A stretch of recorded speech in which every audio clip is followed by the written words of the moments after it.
It is the final homestand of the regular season for the Atlanta Braves, a 3-game series with the New York Mets. Hi, everybody. Pete Van Weeren welcoming you to Turner Field. The Braves and the New York Mets about to go at it in a very important weekend. The Braves already in postseason. The Mets involved in a very tight 3-way race for the final postseason wild card spot. The Mets here in Atlanta over the weekend. Chicago, who is right now tied with the Mets, in Houston over the weekend. And San Francisco, just 1 game back of those 2 teams, in Colorado over the weekend. And Don Sutton, another very successful year for the Atlanta Braves. Tonight, the Braves go for a record 104th win, trying to tie the record they initially set back in 1993. What's been the highlight of the season for you?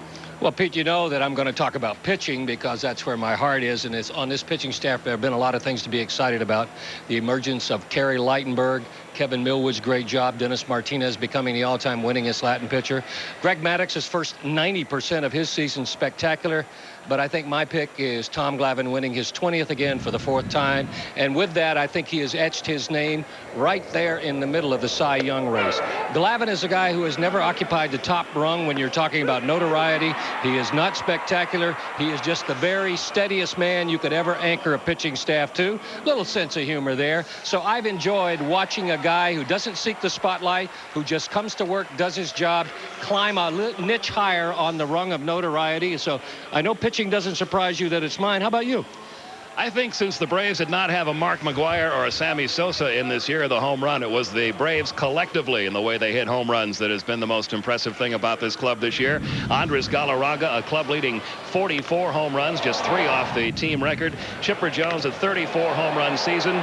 Javi Lopez, a 33 home run season, and Andrew Jones becoming the 4th member of the 30 home run club, right at 30. And then last Tuesday night, Eddie Perez in Florida hitting home run number 208. That's an all-time Braves franchise record. The number is now up to 212. So all the home runs combined with all the outstanding pitching has made for a very successful year. And we'll be back to begin the final weekend of this season right after this.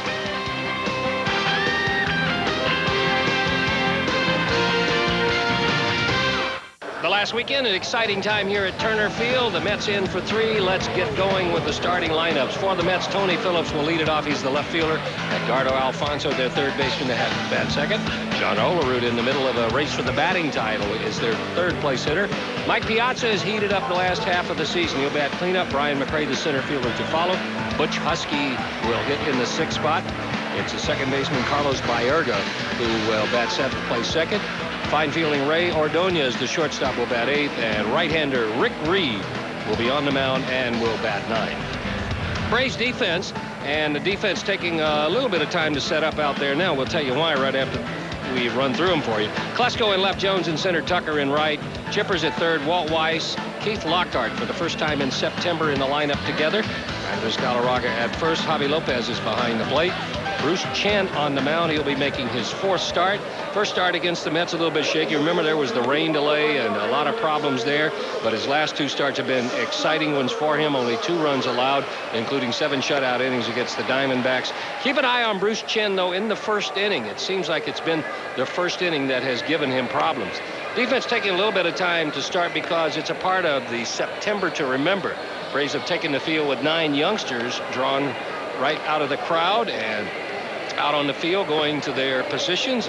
Braves players signing balls for them. Here's Andres Galarraga with his first base mate. And all around the infield and the outfield, a very enthusiastic thumbs up from the kids as they got a chance to be a part of a very special ceremony. Those are your combatants. Who are the umpires, you might ask? Well, here they are. It's going to be Mike Winters calling the balls and strikes. Gary Darling at 1st, Steve Ripley down at 2nd, and Larry Poncino over at 3rd. A pretty veteran crowd. And a pretty important weekend for this man that you're going to take a look. That's Mets manager Bobby Valentine. His team tied for the 1st spot and actually going to be able to dictate, as are the other clubs, dictate their own fate. And Pete, in true to form, you and I know Bobby Cox very well. He'd like to rest some guys and get some guys on the bench for a while, but he's going to run the A-team out there with so much on the line. Absolutely. In a series like this, as important as this one, and I would expect the same thing is probably going to happen in Houston with the Astros, who have already clinched, taking on the Chicago Cubs.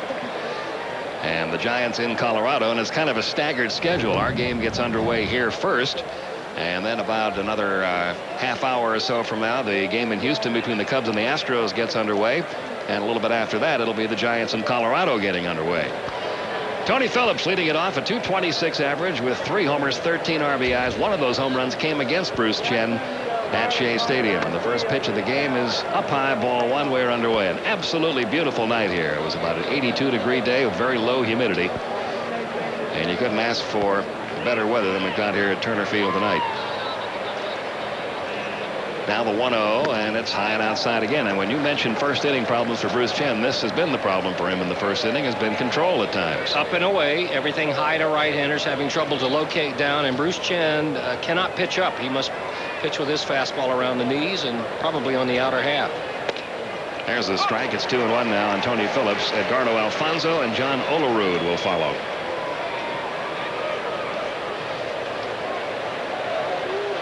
Although Phillips' numbers aren't what the Mets maybe thought they would be, his presence in the clubhouse has made a difference. And we don't want to be prophets of doom for Bruce Chen. It's not like he's given up a lot of runs. It's just he's had to throw 28, 30 pitches because he hasn't allowed a run yet, but he has really burned up his pitch quota in the first inning every time. Here's a 3-1 on the way, and it's a full count, 3-2, so he goes to 3-2 on the very first hitter, although a lot of leadoff hitters try to do that. They try to work the count as deep as they can. Purpose being to let the rest of the teammates see every pitch in a pitcher's repertoire. Here's the 3-2 in the way, grounded toward short. Walt Weiss back in the lineup tonight on the first. One gone. One away, and that'll bring up third baseman Edgardo Alfonso. Hitting .274, 17 home runs, and 77 RBIs. And during this red-hot chase between the three clubs, the Cubs, the Mets, and the Giants, it seems that whenever the Mets have won a game, there's been a big home run hit by someone. And back on September 7th, it was hit by Alfonso, a 2-run homer that gave the Mets an 8-7 victory over the Braves. There's the man that's trying for his second batting title, John Olerud, waiting on deck. Right through there, 1-1 now, and Alfonso. Don't see many left-handers loosen up swinging right-handed, though, do you? That's what no, you don't. Loosen up the backside. Now he's ready. Now the 1-1 on the way to Alfonso. Grounded right at the third baseman, Chipper Jones. Across to first, 2 gone. And here comes Olerud, who is having about as hot a finish as you could possibly have. He was leading for a good part of the second half of the season, the National League batting race. Then he fell into a little bit of a slump. Larry Walker took off. Walker still at the top of the league with a .360 average, but Olerud with 9 hits in his last 14 at-bats back up to .351. Trying to become the first player this century to win a batting title in each league. Good time for us to take a look at our Wendy's leaderboard, Pete, talking about all those guys. There's where Olerud is. That's entering tonight's ball game. And Mike Piazza has kind of leaped into the top 5, too. How about that? 2 catchers in the top 5 spots in the National League batting race. 1-1 now on Olerud. Piazza waiting on deck. And a former catcher, Biggio. And if you look at that, Biggio is the only guy in the top 6 with any speed at all. I mean, I'm not. That has changed. Yeah, no offense, Jason Kendall. I know you can run, but you're not exactly, you're not exactly Otis Nixon. That missed a little bit low in the count, 2-1. You look at these overall season that Craig Biggio has had, and you could legitimately, despite the season that Sammy Sosa and Mark McGwire have had, you could legitimately make an argument for Craig Biggio for MVP of the league. He is in the top 5 in so many categories. I think that'd be, if you're just singling out Biggio, it would be hard to rebut that argument for Biggio. Here's the 3-1 now to Olerud. It caught the outside corner at full count. Sure, Sosa's done what he's done, and other guys have had great years. Galarraga's had a great year, but it will be hard to find anybody who has mixed in as many ingredients as Biggio has. How about 85 RBIs from the leadoff spot?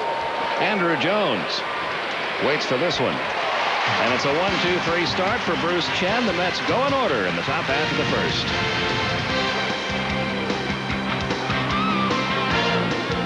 Bat. Let's see how they're going to line them up. This is a lineup Bobby Cox would like to see intact all season. Weiss to lead it off, Lockhart second, Chipper Jones to bat third, The heart of the order has Galarraga, Klesko, and Javi Lopez. Andrew Jones. How'd you like to have a 7th place hitter with 30 homers and 32 doubles? That's Andrew Jones. Michael Tucker, they'd like to get him hot this weekend, and then Bruce Chen will complete the batting order. Mets defense. It has Phillips in left. It has McRae in center and Huskies in right, the right side of the infield. Olerud and Baerga, not much range there. On the left side, Ordonez and Alfonso, as much range as anybody. Mike Piazza behind the plate. And on the mound, making his 31st start, Rick Reed. Off to a good start earned run average-wise, April through July. Still winning at about a 600 clip the second part of the season, but look at the runs he's giving up. Earned run average almost up to 5. It'll be Walt Weiss leading it off as he and Keith Lockhart return to the Braves starting lineup tonight. Both, as you know, have been battling injuries for much of the second half of the season. For Lockhart, it's been first a hamstring, then a quad, then the hamstring again, but mostly lately it's been that quad muscle. So Ozzie Guillen has gotten the majority of the playing time at short.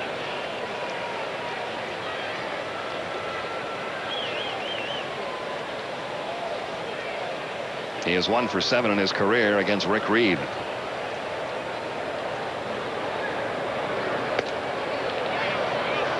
One ball, no strikes. The reason that Bobby Cox would like to have Weiss and Lockhart healthy, look at the Braves record when these two have been in there in the first 2 spots in the batting order, 40 and 16. And look at September. Yeah, they haven't started together since August 22nd in a game against the Dodgers. Even August, only 8 games in August.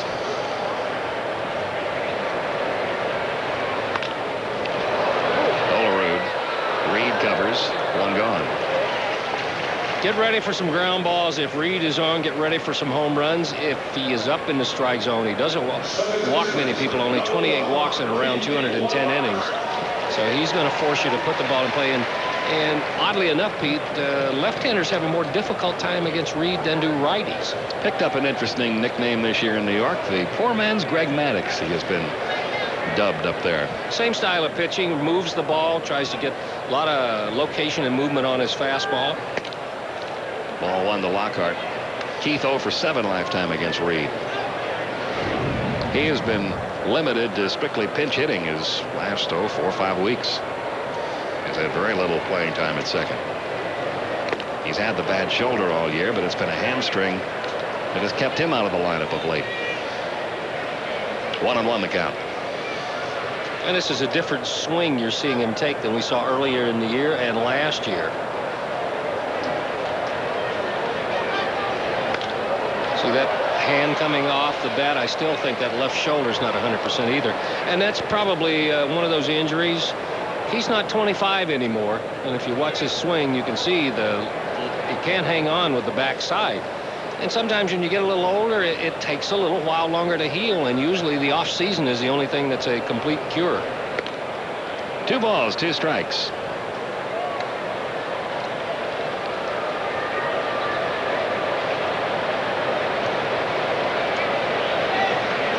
Reed 2-1 lifetime against the Braves. His 1 loss coming this year.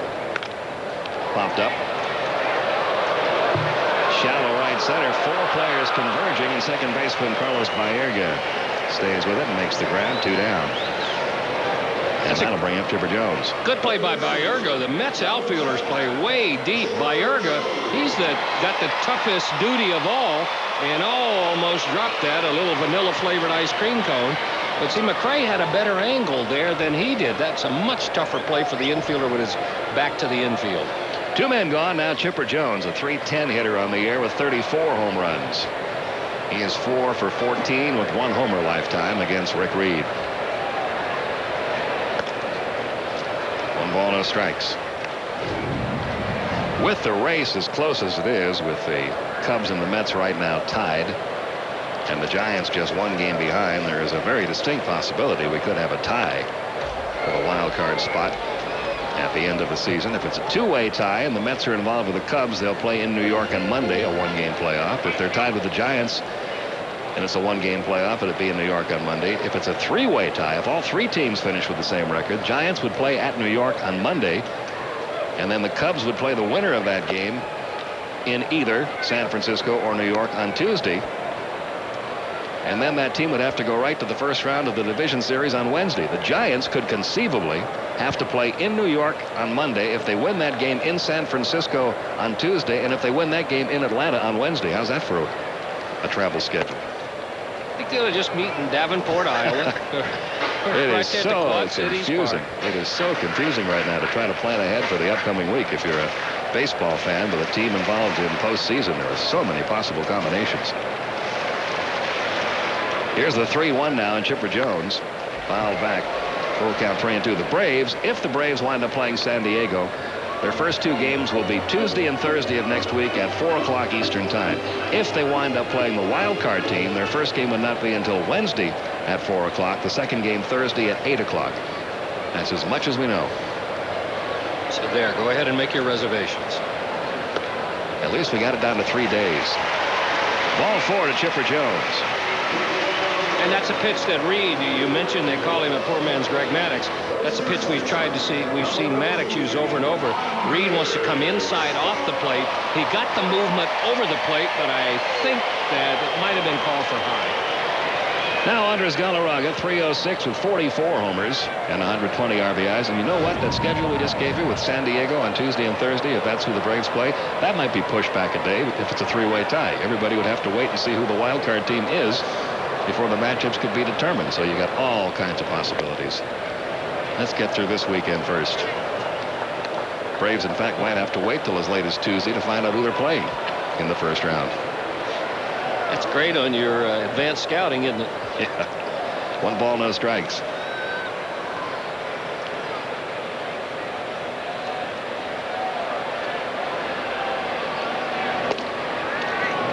Just missed 2-0. Galarraga 2 out of 10 lifetime with a homer against Rick Reed.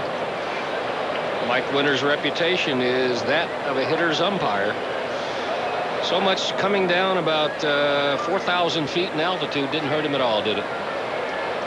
No. 3 more home runs this year. 2-1 the count. And you got a guy in front of you who's knocked in 104, so that's going to take a few off of that 140 RBI total. Chipper Jones with 104 RBIs.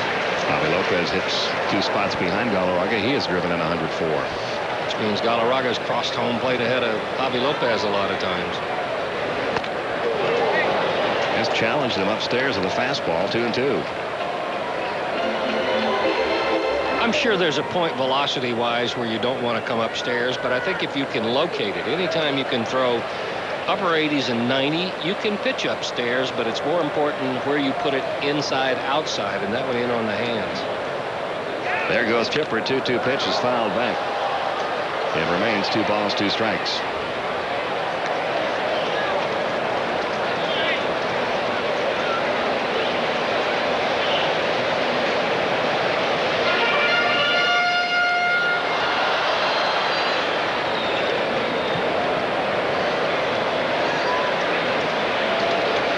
Two men gone, runner at first. Here in the bottom of the first. Good crowd on hand. Talking to Jim Schultz, the Braves public relations director, before the game. This is the first time in this decade, outside of situations where the Braves themselves have been involved in a chase right down to the end, as in 1993 when they went right down to the last day with the Giants. Pitch to Galarraga. I think it got him. It did.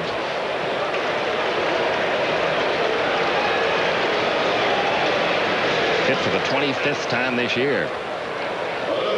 This time of the year, you hate to see anybody get hit, but you hate to see him get hit there, around the hands. I think, if anything, that caught that pad. Let's see where it catches him on the hand. Remember, he's got a pad on the back of his left hand built into the glove. Looks like that's the spot that it got him. That'll bring up Ryan Klesko, runners first and second. Anyhow, Jim was saying it's been so long since the Braves have had a weekend series building up to the playoffs that has meant anything like it does to the New York Mets this weekend, that they were somewhat unprepared for the press credential list requested for tonight's game. This is a huge, huge weekend for New York media members. And while they'll always have one reporter from every newspaper and most stations coming to cover, almost every New York media outlet sent as many as 3, in some cases 4 members of the media have to cover this game. So it's just like you were in a playoff situation. And the scouts are here. They're more here than at Valley Forge some summers. 1-0 pitch to Klesko. A little flare, shallow right, long run for Butch Husky. He was playing deep. He won't get to it. A run will score. Husky boots it. Rounding third, Galarraga. He's going to try the throw offline. 2 runs are in.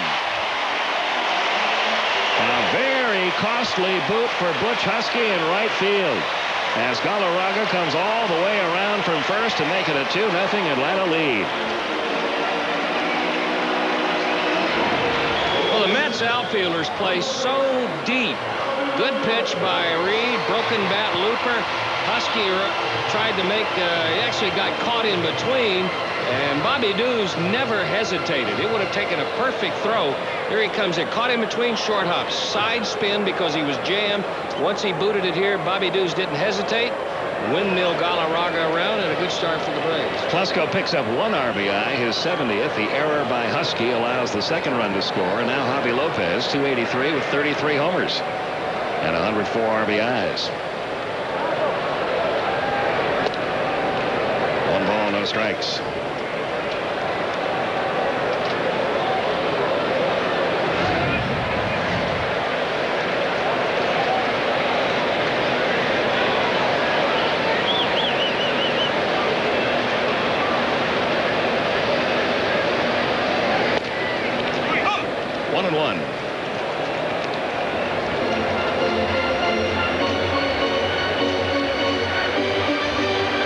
Braves need to win 2 out of 3 in this final weekend to record their best record in their history.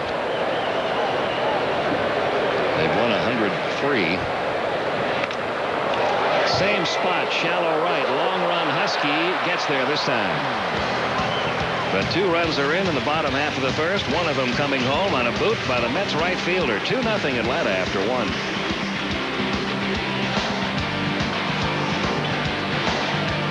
And descriptions of this game may not be disseminated without express written consent. Braves up 2-0.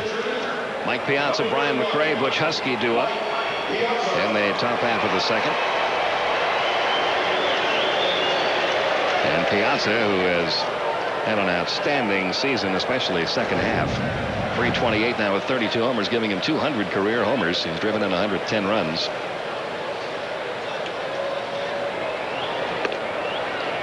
One ball, no strikes. And things have really turned 180 degrees for Mike Piazza in the New York environment. He is the fans' favorite now. He got off to a slow start with them. The fans were on him a bit. And the 2 biggest questions for the Mets right now, number 1, will they make it to postseason? Number 2, will Mike Piazza re-sign with them or go elsewhere? And they're getting a lot of pressure from their fans to try to see that the latter happens, that he does re-sign with the Mets. Here's the 1-1 now. Into left center field. Andrew Jones had him shaded to right center, so this one will make it to the wall. Piazza heads for second, and he'll waltz in with a leadoff double.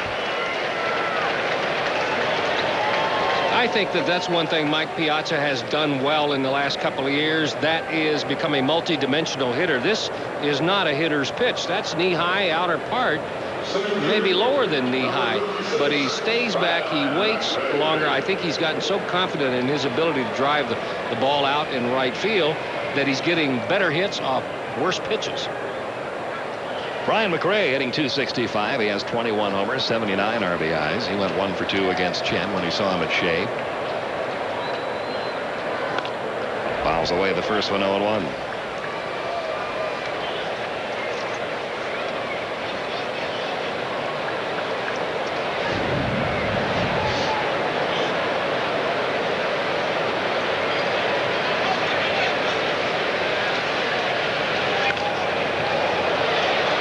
Chen ahead in the count now, 0-2.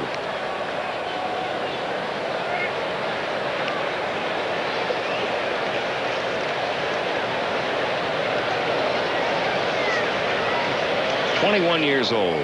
Looks pretty composed, doesn't he? He just answered that question. The 0-2. 1 ball, 2 strikes. Nice stop by Javi Lopez. Sometimes that ball is hard to block. It's a breaking ball coming down and in, and because it's spinning toward the hitter, it's going to give it overspin. See how that ball almost quick short hop to Javi Lopez. Nice play.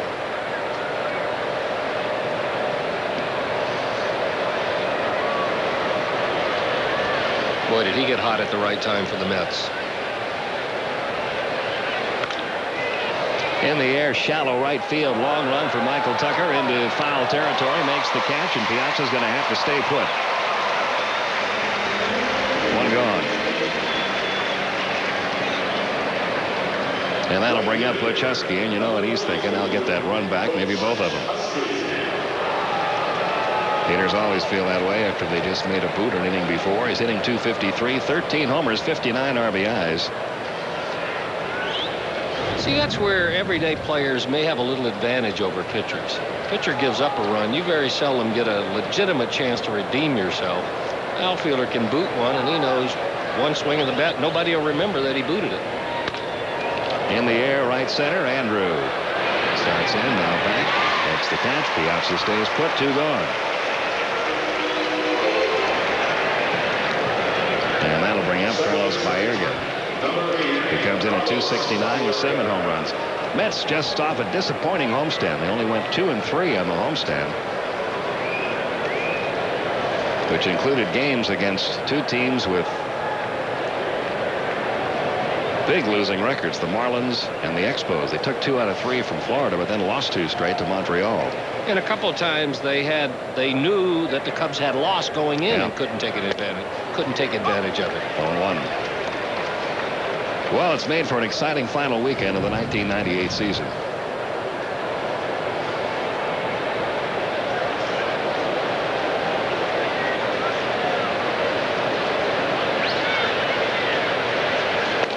Especially in a season where so many of the division races were decided so long ago.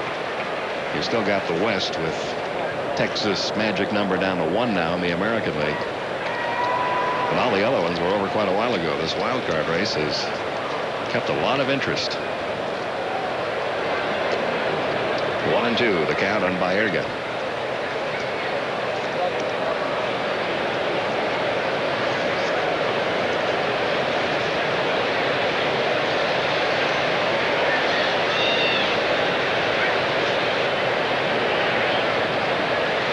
Piazza down at second with 2 outs. And Bruce Chen delivers the 1-2 and misses high and away. Chen began this year in Double-A ball. In fact, spent most of the year in Double-A ball. He was 13-7 at Greenville with a .329 ERA. Promoted to Richmond, went 2-1 with a .188 ERA. Then up to Atlanta.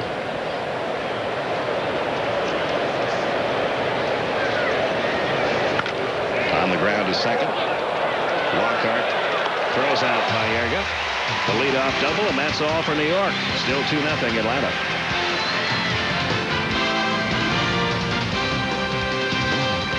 Bottom half of inning 2, Braves up 2-0. It'll be the lower third of the order. Andrew Jones, Michael Tucker, and Bruce Chen due up against Rick Reed. Well, we thank you. We thank all of you fans who not only have showed up in record numbers at Turner Field this year, but have taken in our telecasts again this season. Hope you've enjoyed being a part of another great year for this ball club. Nice to know you're out there. Speaking of out there, Pete, I'd like to wish a happy birthday to a dear friend down in Fort Walton Beach, Sherry Montalto. She and her husband Sam, good friends of mine. She is celebrating the blank anniversary of her 29th birthday again this year. Happy birthday. Here's Andrew. He won't be celebrating his first anniversary of his 29th birthday for 8 more years. 30 homers and 86 RBIs this year, hitting for the most part of the season in the number 7 or 8 spot. 1 ball, no strikes.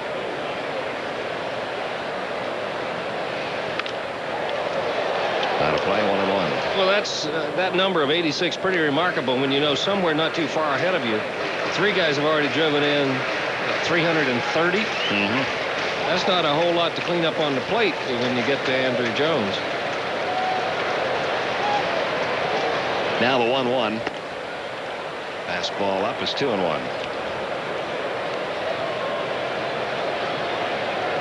That's his goal for the final 3 days of the season. 3 more stolen bases.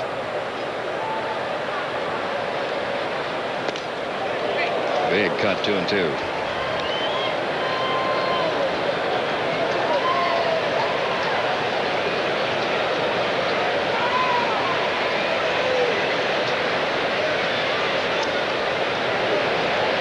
Now the 2-2 offering just missed outside.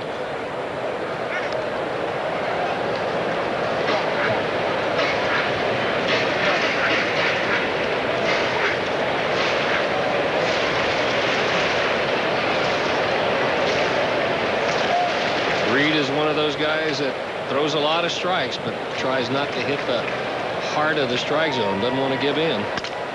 In the left center, that's going to fall for a base hit. Phillips over quickly. Big turn for Andrew, but he'll hold on there. Let's see if he tries to swipe one of those 3 needed bases here. Michael Tucker will be the batter. 244, 13 homers, 46 RBIs. A struggle for Michael the second half of the year. His numbers have really come down. And Bobby Cox and Clarence Jones hoping he'll find that stroke this weekend. He went 2 for 10 on the just completed road trip. I think the question is not if he will try, but when. Got a little protection with the left-handed hitter up there. That's going to screen the catcher a half step. Look out. Good move by Rick Reed. Quick move.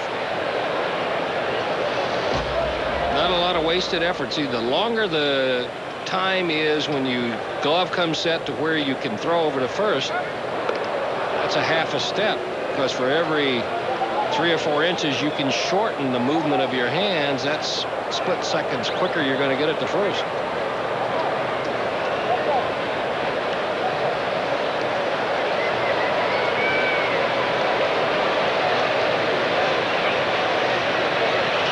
Nobody out with Andrew Jones, the runner, at first.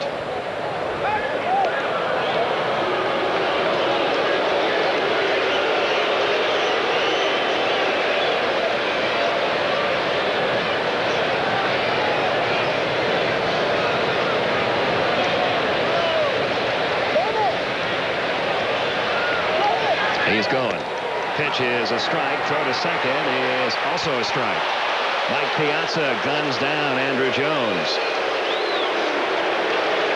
That is going to be worth another look. Michael Tucker tried to screen Piazza.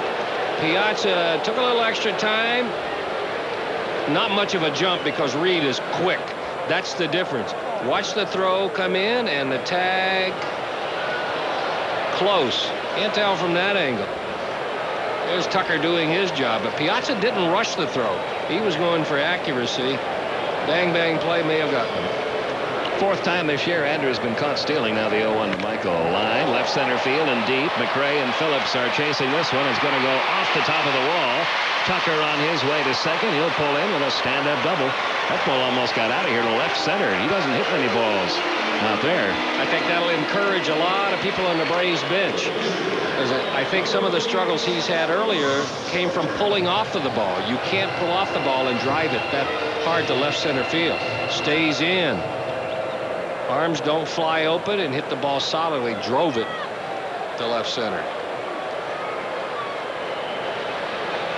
1 man out, runner at second. That's the 3rd hit and another franchise record. Some heavy artillery being fired at Turner Field this year.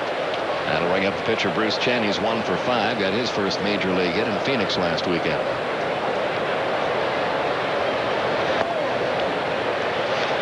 Piazza throwing out Andrew Jones, Pete, by the way, only the 3rd catcher all year who threw him out. Eddie Tomincy.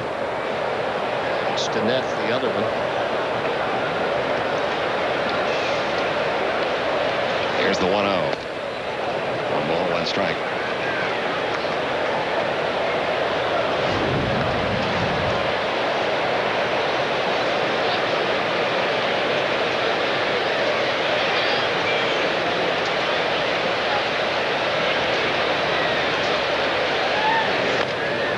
Foul away. It's 1-2 now in Chen.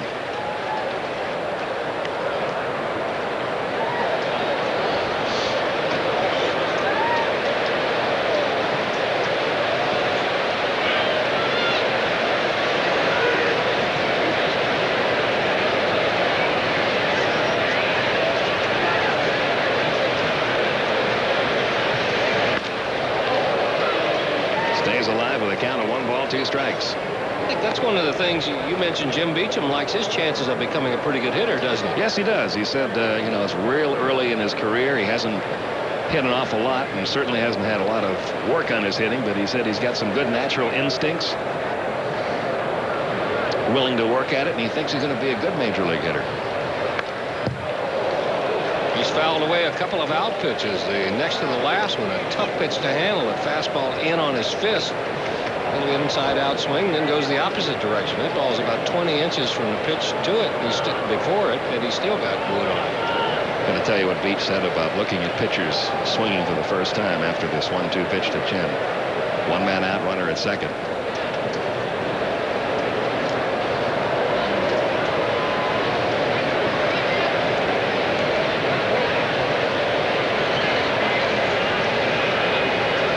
And the 1-2 is high and outside, 2-2. Jim Beecham said you look at a pitcher swing a bat for the first time and you have one of 2 reactions. You either say, yeah, there's something there, we can develop this kid, or you look at it and you say, wow. He better learn to bunt. Wow. Not much we can do for that. That ain't the top end wow either. Yeah, no.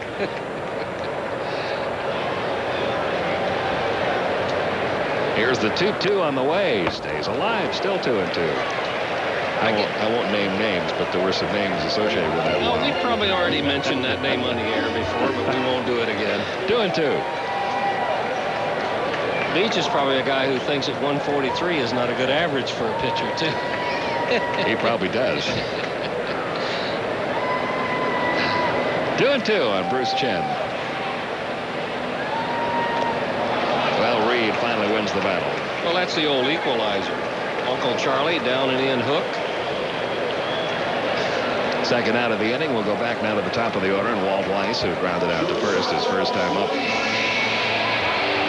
I remember a meeting that Walter Austin, talking about him striking him out with a curve, had once after a bad night, and everybody had done something wrong. And he's going over the hitters and going over the pitchers, everybody that fouled up. You know, you'll make that play most of the time. You won't throw that pitch most of the time. And he turns to one of the players and he said, I've seen that happen to good hitters.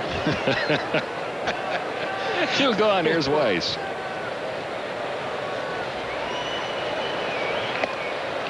Outside corner for a strike, 0-1.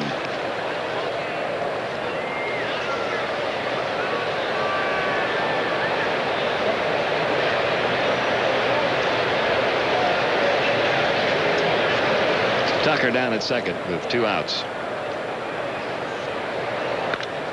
In the air, down the line and right. Long run for Butch Husky. Is this fair or foul? It is a foul ball. Just foul. Weiss flirting with possibly his first homer of the year. He can pull. He's more comfortable inside-out swing. You can see it's been almost a year dry spell for him. Inside-out swing, but if he gets a pitch up in the strike zone, belt high in, what is it? Right over the middle 3. That's how close it was. 0-2 now on Weiss.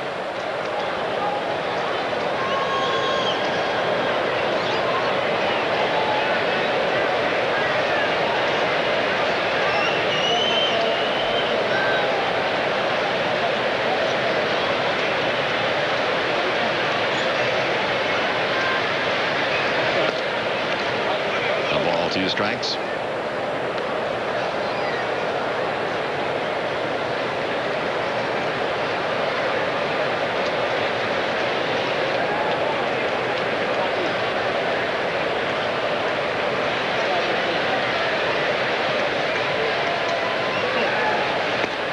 Got him. Weiss caught looking. Reed strikes out 2 in the inning, and despite giving up a single and a double, gets out of it without a run scoring, and it's still 2-0 Atlanta.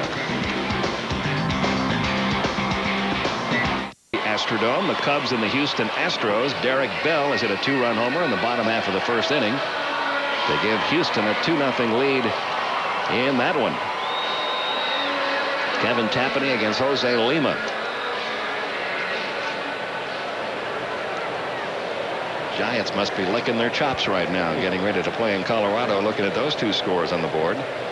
Ray Ordonez, 246, and he hit his first homer last week of the season, 41 RBIs. Takes a strike from Bruce Chen, 0-1. Ordonez, Reed, and Phillips.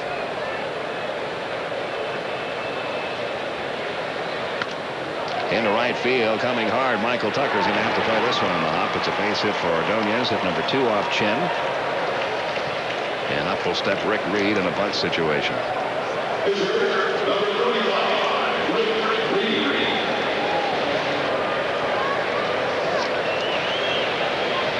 Reed, a 127 hitter on the year. Let's see, he's had 11 sacrifice hits. That's second on the team only to Bobby Jones, who has 12.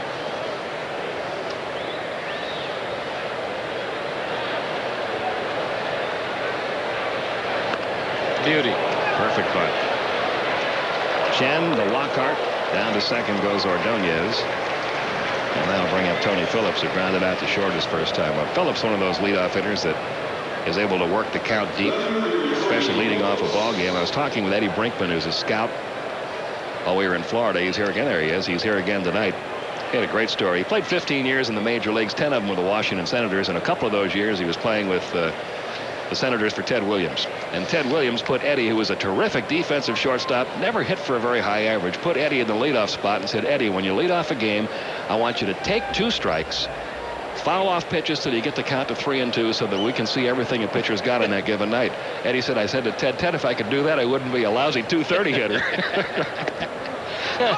But you know, you hear that story about great hitters when they become managers or great pitchers when they become managers. They just expect that you're going to be able to go out there and do the same thing that they could do. He's a great guy, Eddie Brinkman. He was a great player, 15-year career, including a couple of trips to postseason with the Detroit Tigers. I saw him in Class D ball down at Pensacola. Eddie Brinkman, John Kennedy, Jay Franklin. There were some great names came through Pensacola. Love to talk to those guys that played a long time ago, and they tell the stories that he was talking about Frank Howard being the Mark McGwire of his time. Not in the numbers. He certainly didn't have any 65 home run years, but in the distance. And he said the baseballs weren't quite as lively, he didn't think, back then as they are now. But and Hondo hit some that people are still talking about in Washington. There's a story that is told over and over about the one that the shortstop jumps far and it wound goes up in the seats. 5 rows into the seats. Liner, backspin. Dick Gernert and Jack Bowen sitting right in front of Ed Brinkman. They are the scouts for the New York Mets, special assignment scouts. They've been with the Braves for the last month.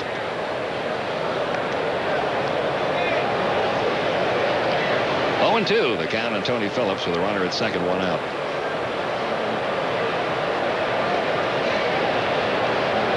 Minor league baseball has changed so much. We used to, in the small towns, when there are more teams, get to see guys who eventually made it to the big leagues, but now it's become more streamlined, and a lot of the little cities, or a lot of the medium-sized cities, like Pensacola, Panama City, Mobile now with a good franchise, but a lot of those not able to have minor league baseball. Up the middle, and might get through and does. Base hit for Phillips. Ordonez will race home. And an RBI for Tony Phillips, his 14th. He got that RBI hit on an 0-2 pitch. And it's 2-1 Atlanta. Yeah, you want to try not to get it, and probably Javi Lopez is telling him here. Looks like he wanted to go curveball, but that's a curveball. That's a get-over curveball. You should have 2 breaking balls as you mature. One is just something you can flop in there for a strike. Then the 2-strike curveball, you want a little sharper and to locate a little bit better. That one was up so Phillips could handle it. That'll bring up Edgardo Alfonso, grounded out to third his first time up. It's a 1-run lead now.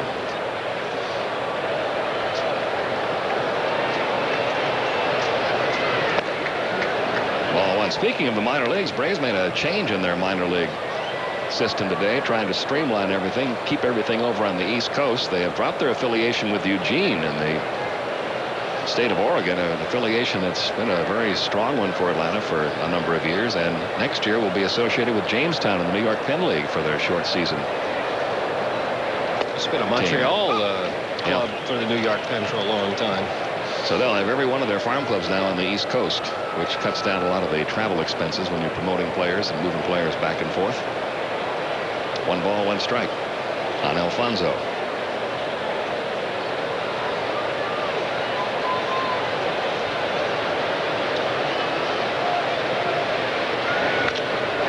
center field. That's going to fall for a base hit. Down to second, Tony Phillips. Second time through, looks like the Mets are adjusting a little bit. They're taking what Bruce Chen is giving them. The pitch to Phillips, not a good one. This is not a bad pitch. Down and away, that's not a strike.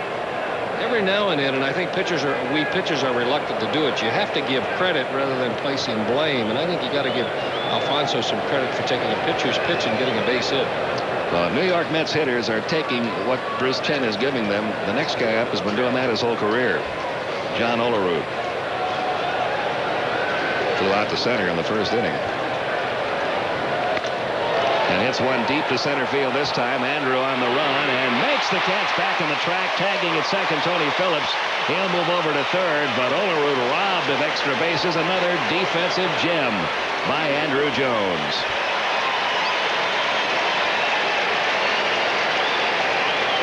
More and more people are starting to say that there isn't a quicker first step in baseball than that of Andrew Jones. First step here, already on the move, locates himself, locates the ball again. That's a tough play to make on the dead run. Drilled, backspin. See how quick he was on the horse? On the dead run, and to locate the ball while you're running, and to make the catch over your shoulder. Excellent play by Andrew Jones. First and third now, 2 outs for Mike Piazza. Doubled his first time up.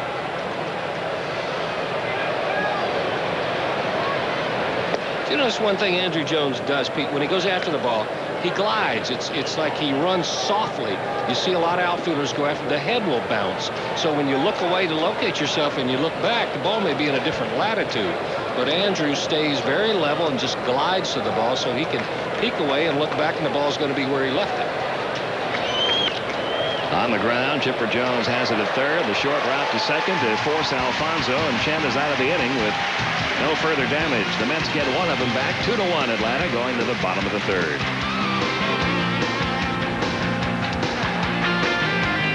Look at our Office Depot scoreboard. Tyler Houston has just homered to make that a 2-1 ball game. San Francisco at Colorado coming up a little bit later on. You see that one.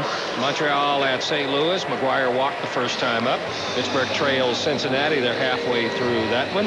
Philadelphia and Florida has been postponed, as you might expect. Over in the American League, it's Boston leading by 3. Mo Vaughn's 39th homer. Detroit 4 in the third. That's the difference against Montreal. Tampa and the Yankees knotted at 1 apiece, a third of the way through that. Chicago at Kansas City. That's Soroka against Supan. And then Cleveland trails Minnesota 1-0. That one very early, and you're up to date on the Office Depot scoreboard.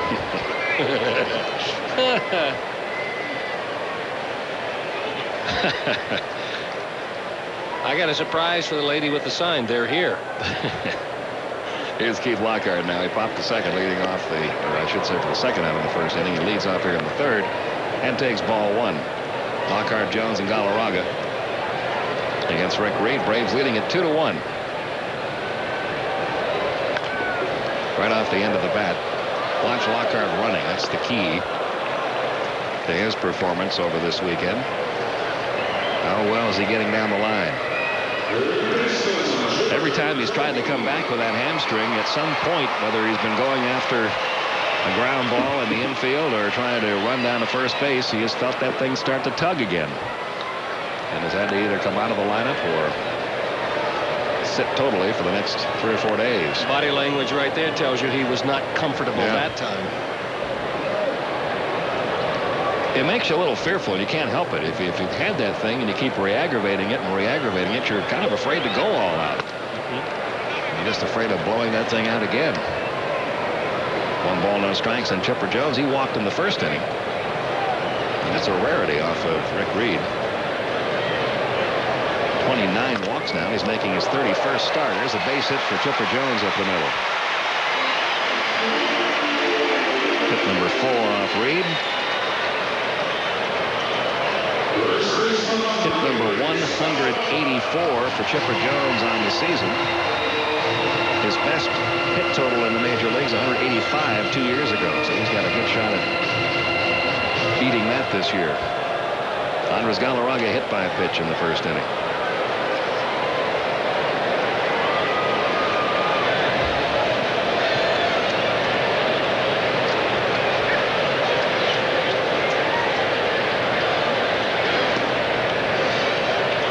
Ball 1 to Galarraga.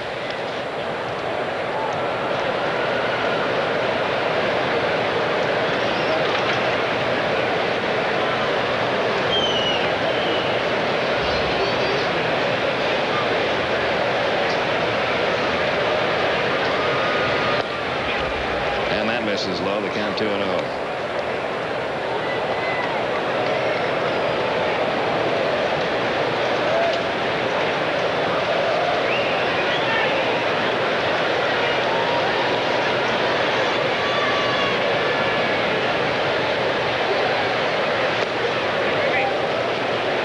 The count now on Galarraga.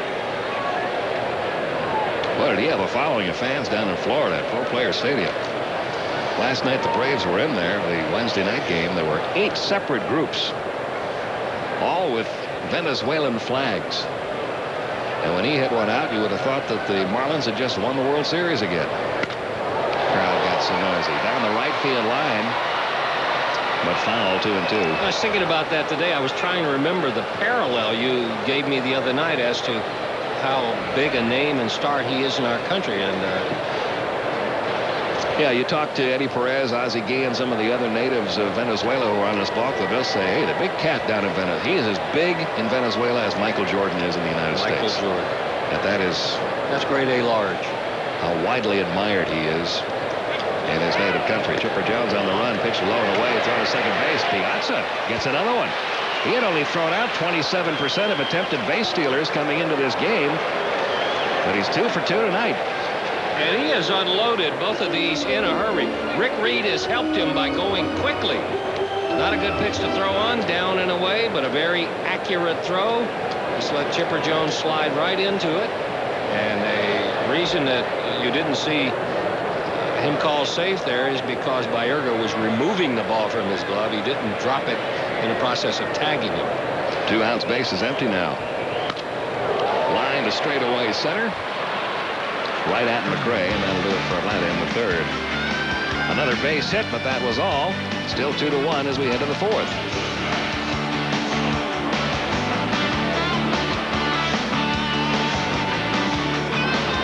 Time for our Aflac trivia question, a good one tonight. Speaking of playoffs and wild cards and all that stuff, who were the last National League teams to participate in a 1-game playoff for the division title? Think on that one. We'll have the answer for you in a half inning or so. It's the top of the 4th. Brian McRae, who fouled out to Michael Tucker, his first time up, leads off and takes ball 1.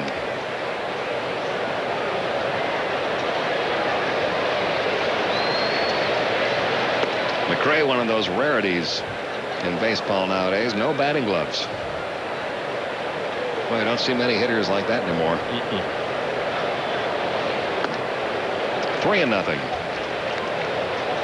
Fred Couples of baseball.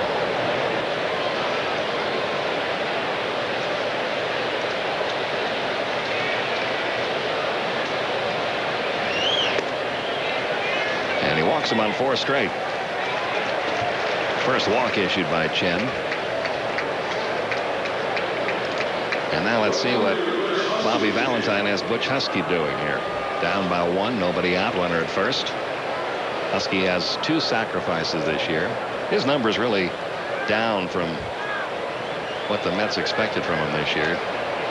They were kind of looking for a breakthrough season from Butch Husky. Well, how many years have they been touting him as spring training as the next right-handed power hitter to get in the middle of the Mets lineup? And it looked like last year it was about to happen. 287, 24 homers, 81 RBIs. He has been hurt this year. He's missed a bunch of games. He's missed about 50 games. But only 13 homers, 59 RBIs. 1-1.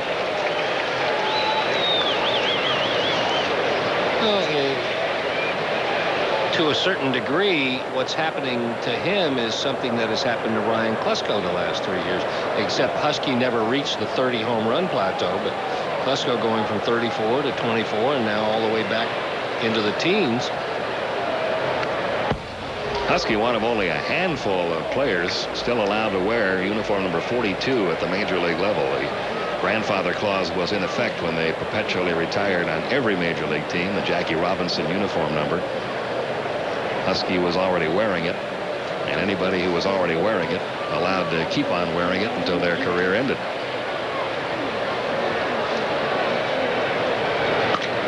In the left field, base hit. And the Mets setting the table here in the top half of the fourth inning. First and second, nobody out. And Carlos Baerga will be the hitter. He may not be hitting as many homers, but he's still as good a high fastball as hitter as you'll see. He just doesn't miss that. Quick top hand, letter high fastball. Baerga grounded out to second his first time up. And the Braves not sure what might be up here. You've got Ordonez and Rick Reed due up behind him. Not a lot of pop in the 8 and 9 spots in the order. If Baerga is trying to bunt the runners over or trying to get one of them home here. Chipper playing on the edge of the grass at third. Galarraga about even with the bag at first.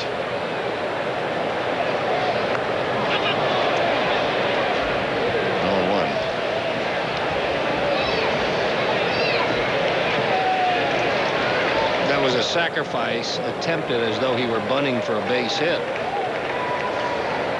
Call it a sacrifice because you're giving yourself up so somebody else can advance, and the key in there is to give yourself up. Go ahead and commit to make an out.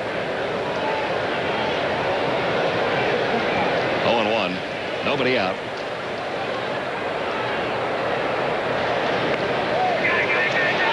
Good bunt. Chipper Jones didn't get him. Pulled Lockhart off the bag. Everybody's safe. Well, he put some effort into that one. What a perfect bunch just out of the reach of Bruce Chen. Going to give him a base hit. Perfectly down the line. Here comes Chen. Watch Chipper there. He has the bare hand pickup. Off balance throw. And Keith Lockhart wishes he were 6-1. That's a good play by Chipper Jones on a perfect bunt. So now the Braves leading it by 1, but the Mets have loaded up the bases here with nobody out. In the top half of the fourth inning, Ray Ordonez, the batter, he had a single his first time up. He just met with third base coach Cookie Rojas. And anything could be up here. Chipper's going to play in again at third. Well, you're getting to the part of the season where normal rules don't apply. You don't have 3 months to make up for it. You have 3 days to decide your fate. So I think you'll see managers, and Bobby Valentine, an innovative manager, you might see him pull something out of his bag of tricks before the night's over. 1 ball, no strikes. Ordonez, an excellent bunter, even though he's hit for the most part 8th all year long. He is second in the league in sacrifice bunts. So a squeeze always a possibility with him up there. You don't see too many squeezes, though, with the bases loaded. Not many. That can be devastating if it happens. Into right center field. That's even better than a squeeze. A base hit gets at least 1 in. And stopping at third, Bush Husky. So Ordonez comes through his second hit of the night. We're tied 2-2. Remember early in the ballgame we said for Bruce Chen to be successful, the fastball has to be located at the knees. There have been about 3 in this inning that have been letter high, from belt high to letter high. And those are the kind of pitches that a line drive hitter can guide to any place he wants to in the outfield.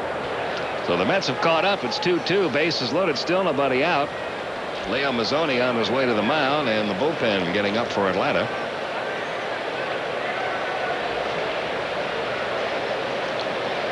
As Mazzoni talks it over with Bruce Chen. I had a conversation with him, I think it was in Arizona, where Bruce Chen had almost gotten away from his breaking ball. He has a good curveball. And when he went back to his curveball and started establishing that, it opened up the outer part of the plate. But tonight, the only one I can remember was the 2-strike curveball that was up. And that's a pitch you have to throw to keep the feel for it. See if that was part of the conversation. 7 hits now off of Chen, 6 of them singles. Here's Rick Reed, had a sacrifice bunt his first time up. And if you're the Mets, you'd rather he would strike out than hit the ball on the ground.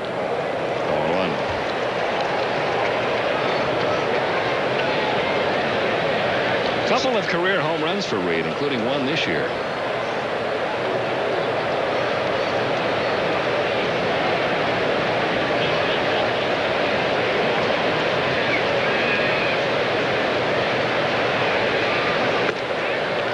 2-1. Bases full of Mets. Husky at third, Baerga at second, Ordonez at first. If they do squeeze with the bases loaded, and we were talking about it very seldom happens, the runners at first and second have to treat it as a sacrifice and make sure the ball is on the ground. They can't take off. It's a pop-up's a triple play. Throwing back behind the runner at first, almost got Ordonez. 1 ball, 2 strikes the count on Rick Reed. You don't pick off Andres Galarraga, do you? I mean, he is always waiting. Javi Lopez, good, quick feet, snap throw. Galarraga back in time to catch it. Made that play close. Well, you know the third baseman better be alive on a one-hopper to him with a runner at second, so he's always alive from Javi Lopez or Eddie Perez. Reed still alive. 1 ball, 2 strikes. 2 runs, 7 hits for the Mets. 2 runs, 4 hits for the Braves. 1 error by New York, which led to one of the 2 Atlanta runs. I think if you're Bobby Valentine right here, you're thinking probably if I don't butt, I'm going to give up 1 out. But if I decide to squeeze, I could be giving up 2. Little loop out toward the middle of the infield, caught by Lockhart. And Bobby Valentine will take that any day over a ground ball. Yes. Strikeout or pop up on the infield. Even the broken bat is forgiven. Tony Phillips, who has been a tough out for Bruce Chen. He's faced him 4 times already in Chen's brief major league career and has a home run and an RBI single. A single coming tonight in the 3rd.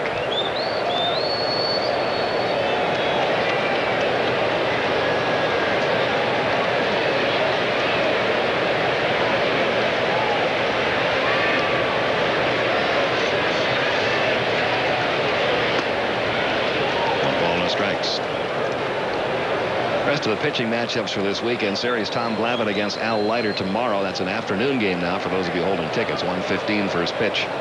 And then Sunday afternoon, Greg Maddux against maybe Armando Reynoso. Bobby Valentine kind of hedging on who his Sunday pitcher might be right now, depending on the situation.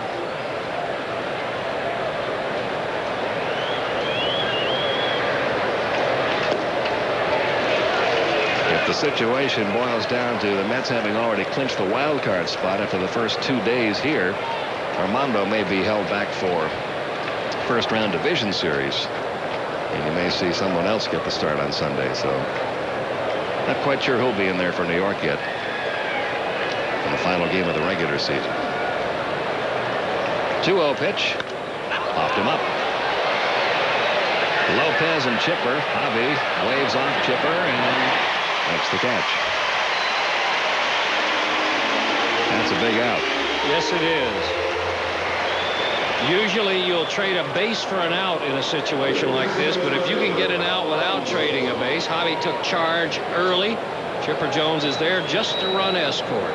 But the key for that was that he took charge early. Now Edgardo Alfonzo 1 for 2. A ground out to third to single.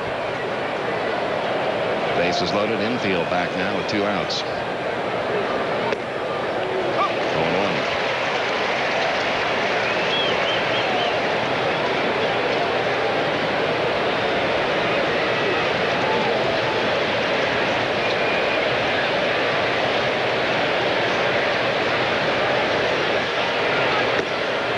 One ball, 1 strike.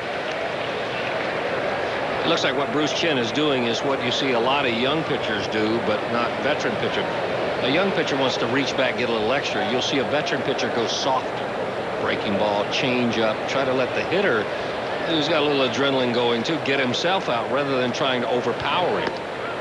2-1. So he's trying to throw harder and harder rather than drop a curveball in, a little change up, back her down a notch.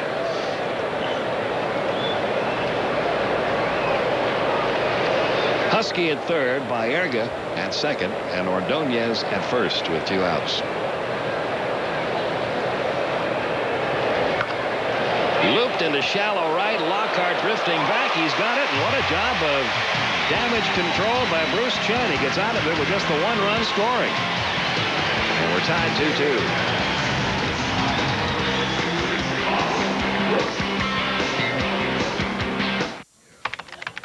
Hey, Jeff, what you... 1980 was the year. The Astros and the Dodgers. Joe Niekro threw a 6-hitter for his 20th win. And if memory serves me correctly, Dave Gold started that, and a young left-hander named Fernando Valenzuela came in relief, pitched his fanny off, and started Fernando Mena with that performance on Monday in L.A. And we're going to the bottom half of the 4th inning here, tied at 2. Ryan Klesko had an RBI single in the 1st inning. 2 runs wound up scoring on the play when Husky booted the ball in right. Ryan trying out yet another batting stance after the Tuesday night game in Florida. Logged a little overtime, didn't he? He was back in that batting cage.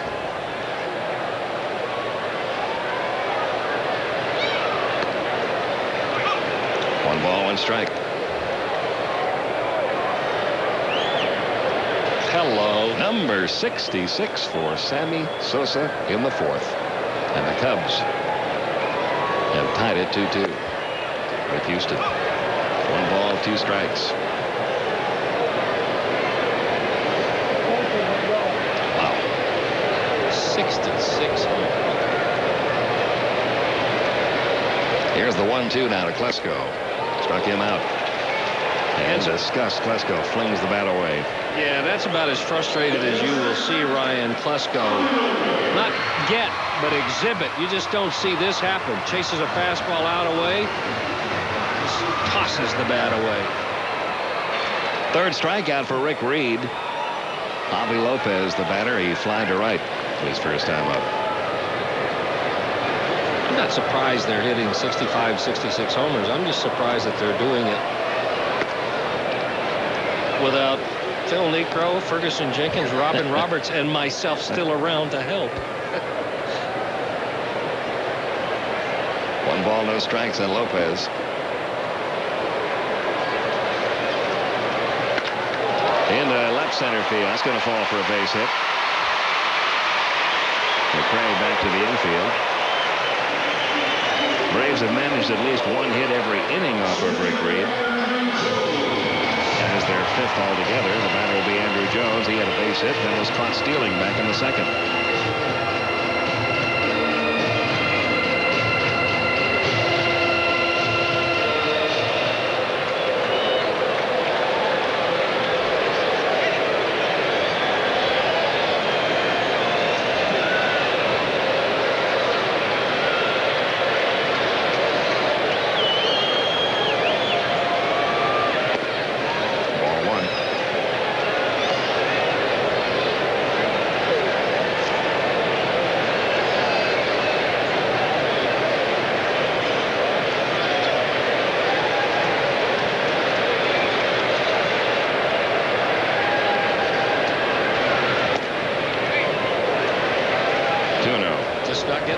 Calls. 1 man out, Lopez at first.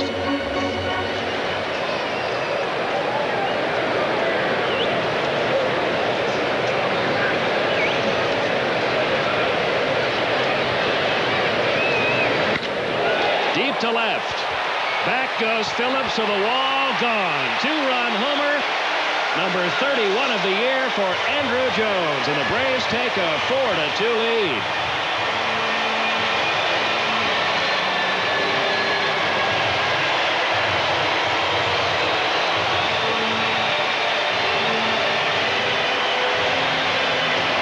Homer allowed by Reed. Looked like with the count 2-0, he went to an off-speed pitch. He wanted a changeup down and away.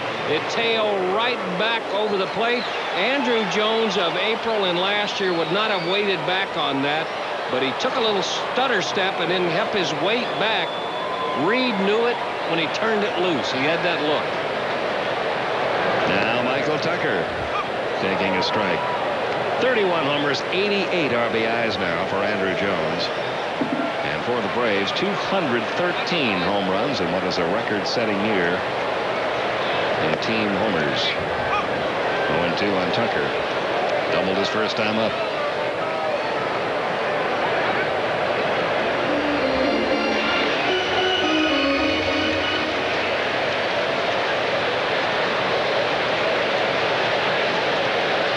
See, the court jester is down to visit with him, Ozzie Guillen. He'll keep you loose. 0-2. High and away. 1 ball, 2 strikes. He has meant a lot to this ball club. Not just his play on the field, but his presence. Yes, it has.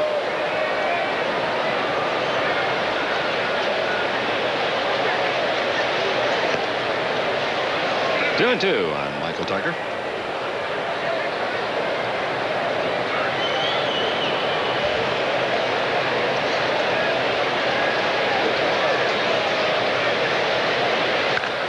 Deep to right field. Fair or foul?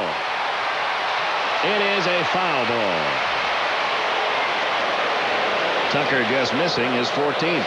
Well, he took a pitch out away from him the first time up and hit it off the left center field wall. Reed tried to cut one on his hands, and he got the barrel of the bat out front. Just a little bit.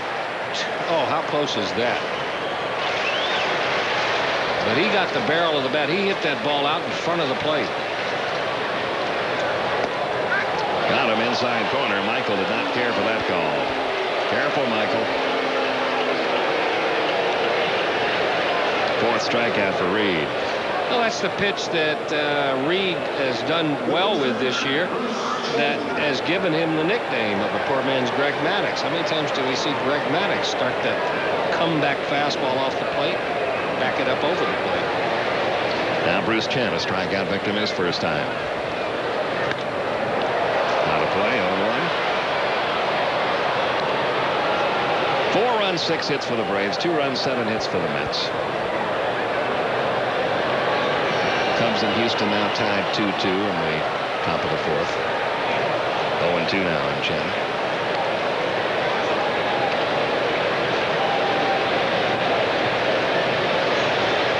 Going to the bottom of the 4th now in Houston.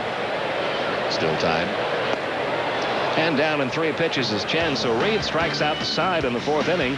But in between all the strikeouts, a 2-run homer, number 31 of the year for Andrew Jones to make it 4-2. Atlanta.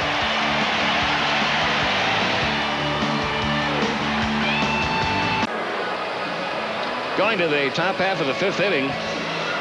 Here at Turner Field, Braves up now 4-2. It'll be John Olerud, Mike Piazza, and Brian McRae to up against Bruce Chen. Olerud 0 for 2 tonight. A couple of fly-offs to center. One a great play by Andrew Jones.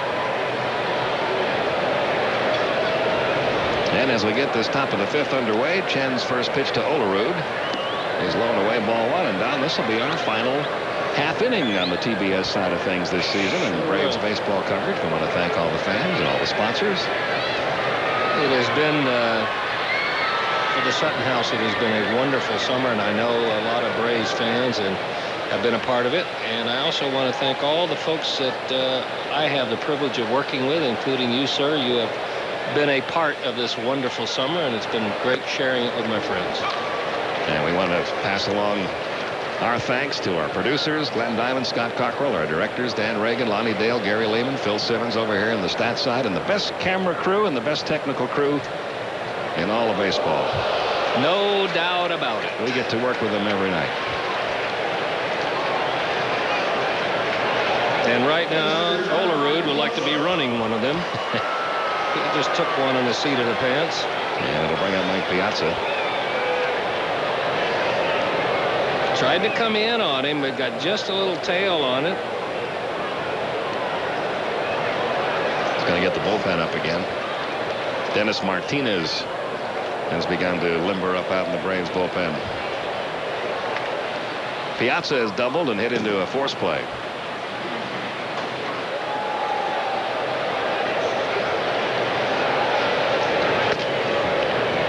Ball 1. Piazza sometimes changes at a hitter. See, we saw him before take a pitch down and just try to line it somewhere. Count gets in his favor, he can be a little bit more aggressive and look for something to hit out of the park. That's a pitcher's pitch. 1-1. That's a pitch maybe 1-2. He might have certainly would have swung at 1-2, but 0-1 he might have swung at.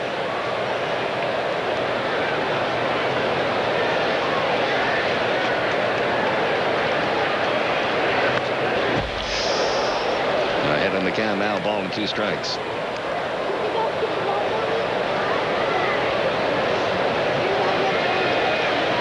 Quite a collection of arms on this Braves staff. Tom Glavine, a 20-game winner this year. Greg Maddux is 117. John Smoltz is 117. Kevin Millwood is 117. When you add up the wins at Greenville, Richmond, and Atlanta, Bruce Chen is 117 this year. Into left center field. That ball hit like a rocket shot by Ryan Fusco all the way to the wall. Olerud heads for third. He'll be given the green light. It's a double for Mike Piazza. It's 4-3 Atlanta. Piazza driving in his 111th run of the year. And I think that's what we were talking about youth versus veteran. Bruce Chen tried to reach back for a little more. Sometimes when you overthrow, the ball ends up in a place you don't want it to. Guns it, but guns it down the middle. Javi Lopez wanted it outside, but the overthrow, the extra effort, pulled it back in the middle of the strike zone. 8 hits off of Bruce Chen, and he's not going to last long enough to qualify for a win here. Bobby Cox out to make the Bell South call to the bullpen.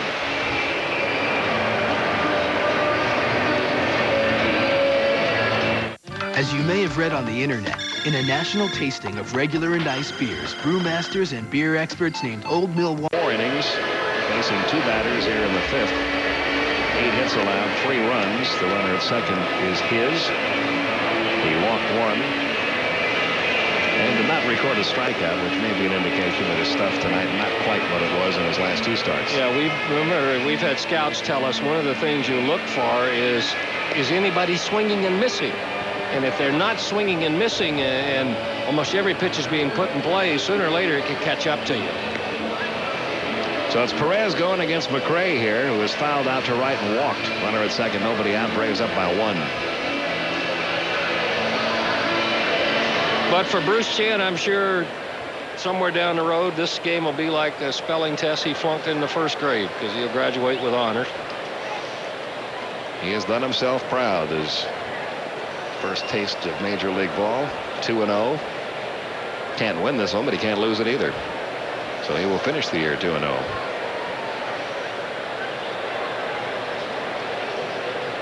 Lopez and Perez will confer about the signs with the runner at second.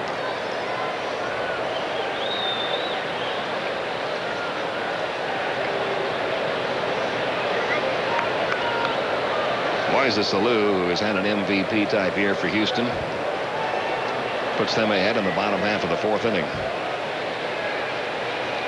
We have reached the pinnacle weekend for scoreboard watching. Yes. This game, that game, and one about to start in Colorado with the Giants. 1 ball, no strikes to McRae.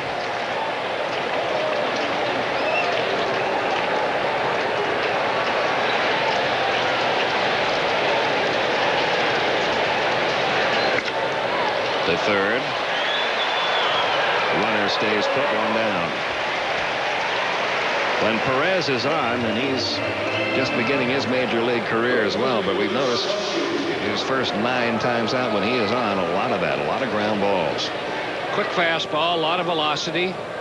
He's also done a good job of leaving other people's problems out there on the base, but good velocity, and when he is on, the ball is down and moving further down.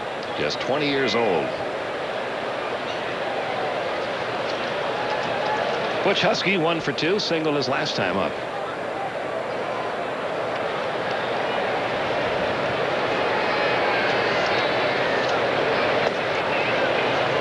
One ball and no strikes.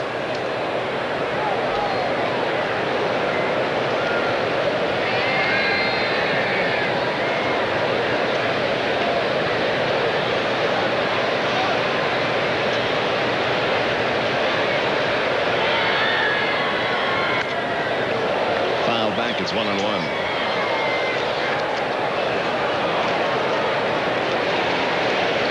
Where are they finding these 20 and 21-year-old players who are bringing up to the major leagues with so much poise as these players have nowadays? So much presence, as if they've been up there for 4 or 5 years, shaking off pitchers, or shaking off catchers rather.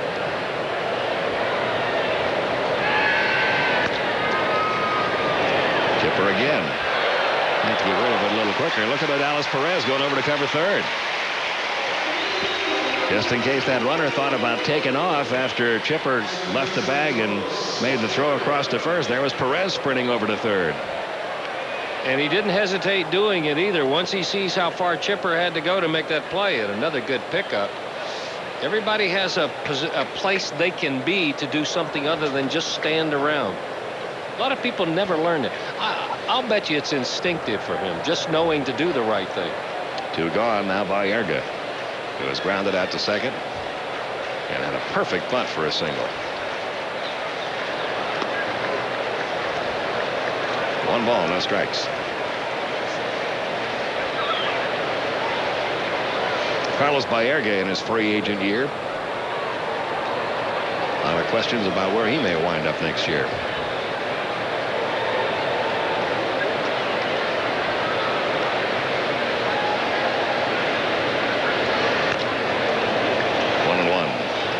Pete, I think you're seeing more and more poised, talented young pitchers come out of the Latin American countries. It used to be you always thought outfielders with good arms or middle infielders. And I'm wondering, too, that if when you think of the kids in the 50 states, the United States of America, a lot of competition for their athletic time. There are a lot of different things to do. Most Caribbean countries, kids play baseball year-round, so your better athletes are playing baseball 12 months out of the year, rather than maybe just for a couple of weeks or a couple of months and then running to soccer, to football, or to something else. So there's not as much competition for their time on the playing field. 2 balls and a strike down by Erga. Well, you're looking at the future of the Braves in that face and the face on the mound, Odalis Perez.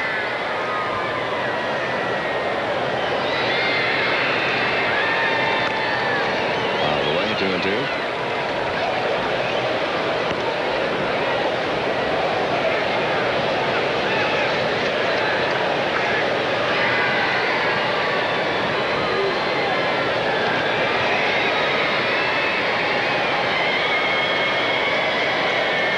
At second, 2 men gone.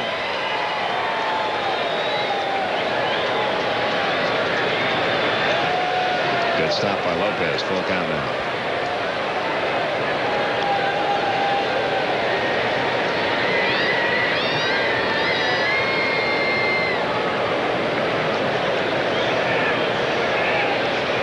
It's going to be a good test for him. It'll be interesting to see what Javi Lopez calls. You have first base open. Go for a pitch you think you can strike him out on.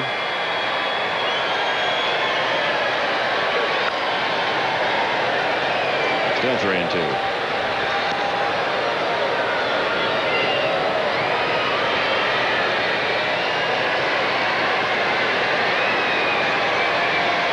Go to the top half of the 5th inning now at the Astrodome. Houston on top of the Cubs 3-2. We're in the top of the 5th here. Braves on top of the Mets 4-3. 2 outs, Piazza the runner. Perez has a plan, doesn't he? He sure does. And he got him. What a plan. First strikeout for Perez. He strands that runner at second. He's got a chance to pick up a win if the Braves hang on here. Bruce Chen didn't go long enough. We're halfway home. It's 4-3 Atlanta. Skip Carey with you now. Sort of a strange ball game. Bruce Chen didn't have a whole lot, didn't strike anybody out. That's a tip-off when he doesn't have his good stuff. But a lot of chances for the Mets to blow it wide open. They haven't been able to close the deal yet. That was their problem in New York against Montreal. They got 3 runs the first inning of that 2-game series and then didn't score the rest of the way and only had 3 hits to show for it after that. They have not been able to come up with some big hits when they've had opportunities to score, especially tonight. And they're really fortunate. I guess the Braves should say that they're the fortunate ones since they still have the lead despite a wealth of base runners for New York. Walt Weiss takes a breaking ball in there for a strike. Walt is grounded to first and struck out, but prior to the strikeout missed a home run by a matter of just a few feet down the right field line. That's easy. Baerga up. 1 down. It's plays like that you and I were talking about at the beginning of the game where Walt's got to pick his spots. If he thinks he's got a ball in the hole that he might leg out, that's different. But if you hit a slow, weak ground ball like that right at somebody, there's no risk. There's no reason to risk re-injuring your quadricep muscle. And as much of a gamer as Walt Weiss is, you got to be careful now with the postseason approaching.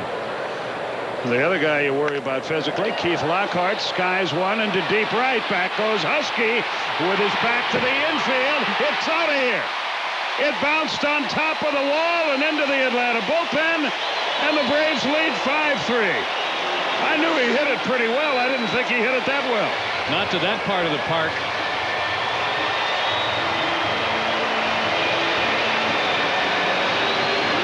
I thought he got under it too much, and the way Husky was circling the wagons out there, I thought, well, he was just trying to find the right place to stop and catch the ball. But Butch was looking over his right shoulder, then his left, and then right off the top of the wall. If he gets a look at that ball and can jump, which he probably can't do with that bad hamstring, he might have kept it in the park or maybe caught it. Yeah. So it's 5-3. Husky very limited on what he can do with that bad leg, but they want him in the lineup because of his bat. He wants to be out there. Fouled away. It's 1-1. Talking with Bobby Cox before the game, Joe, he said that if Weiss and Lockhart are available as pinch hitters, he'll lean strongly toward putting them on the roster. Even if they can't, in his opinion, play every day. High fly the other way, deep left center, but not much carry to it. 2 out. That's the first home run for Keith Lockhart since August the 12th. What a difference it makes having them in the lineup, though. 40 and 16 when they're in the lineup together. You just kind of have to cross your fingers and hold your breath a little bit and make sure that, or hope that they don't re-injure themselves. Here's Andres Galarraga, a little chopper towards short. He's a fine fielder. Had trouble getting it out of his glove, but got it in time, and the inning is over. But the Lockhart homer puts the Braves up by 2 at the end of 5.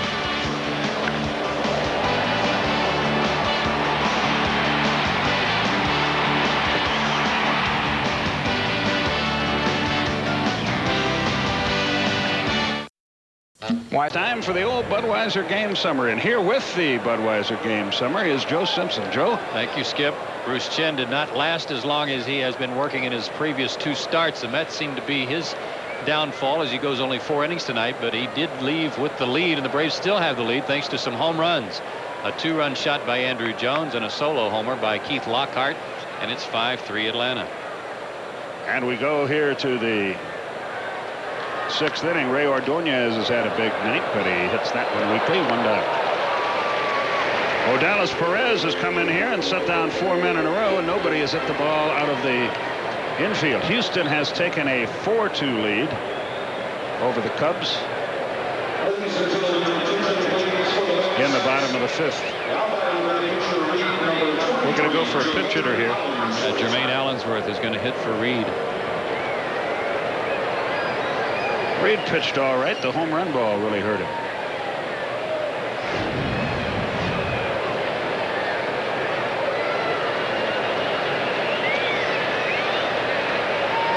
News out of Seattle, but we'll let you know how Allensworth does first. He's hitting .290 for the year, takes inside. Seattle Mariners have signed 18-year-old right-hander Cha Sueng Baek, regarded as Korea's best pitching prospect. The pitch right in there. Baseball getting more and more internationally. 6'4", 190-pounder. Spells his name B-A-E-K. I don't know how that's pronounced.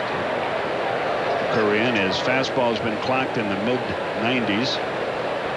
He's also a good hitter, they say. High pop on the infield. Who wants it? Andres calls for it. And he's got it. 2 down. Interesting note on Rick Reed that Phil Simmons just handed me, Skip.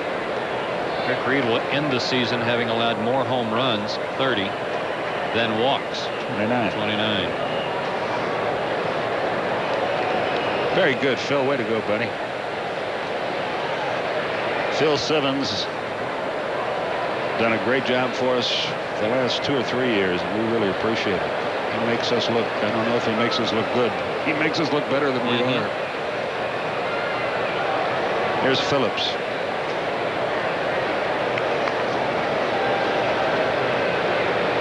"5-3 Atlanta is our score."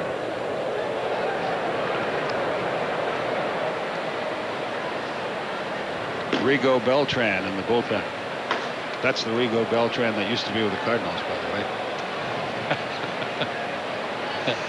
1 ball, no strikes.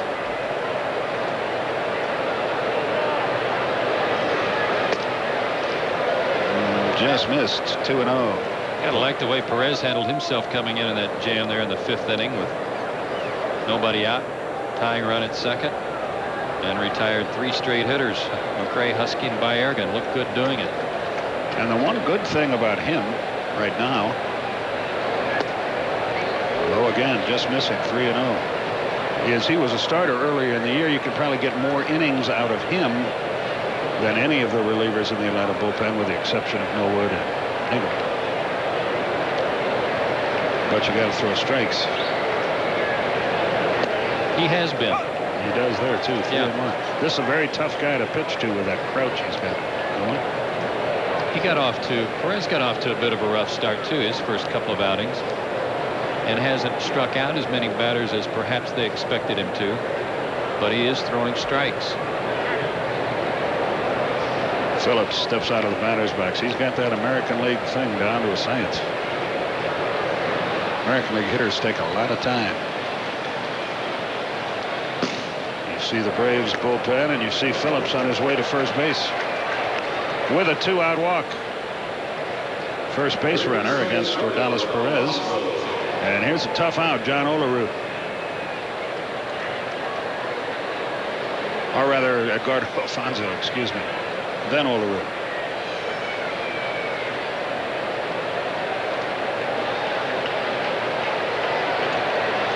Perez gets the sign.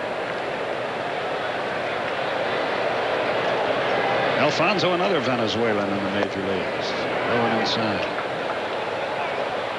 Part of the Mets' frustration, I think, exemplified by what happened to them there in the 4th inning when they already had a run home, bases loaded, nobody out, and then couldn't get a ball out of the infield. 3 straight pop-ups.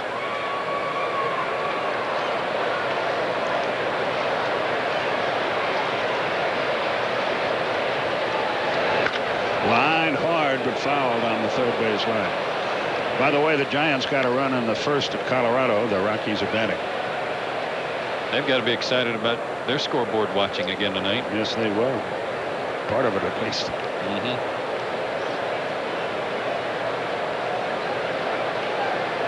1-1 the count.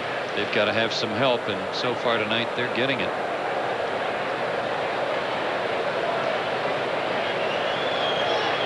Perez looks in.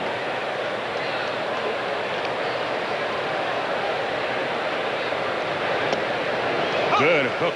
1-2. Alfonso now 275 on the year. If you take away the outing that Perez allowed 4 runs when he first got here, he's pitched in 9 other games and allowed just 1 run in those 10 2/3 innings, and that includes tonight. He may have just pitched his way on the postseason roster. Yeah.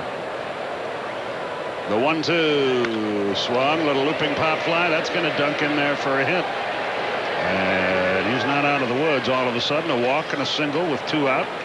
And here's John Olerud, has hit the ball hard twice to center and been hit by a pitch and scored a run. These are the guys, though, when you're talking about the Mets, while other people may have been scuffling and they haven't been able to produce many runs, it's not for the lack of effort by Olerud and Piazza. They are carrying the ball club. Brian McRae literally carried the team in mid-August to the middle of September, but consistently it has been the numbers 3 and 4 hitters. Olerud's been on every pitch. Perez is a man who knows what he wants. He shakes off a sign. It's low. 1 ball, no strikes. Hard to believe. I was reading a note today in the Mets information that there's only been 1 other major league player that has led both leagues in hitting. And that was Big Ed Delahanty way back turn of the century. 1899 with the Phillies, 1902, I think, with Washington. And yet here's Olerud with a chance for some history as he chases or tries to chase down Larry Walker. The 1-0 pitch, here it is. Just missed the outside corner. Perez wanted that one, so did Lopez. 2-0 the count. So did those two guys. That ball was coming back toward the outside corner a little bit too.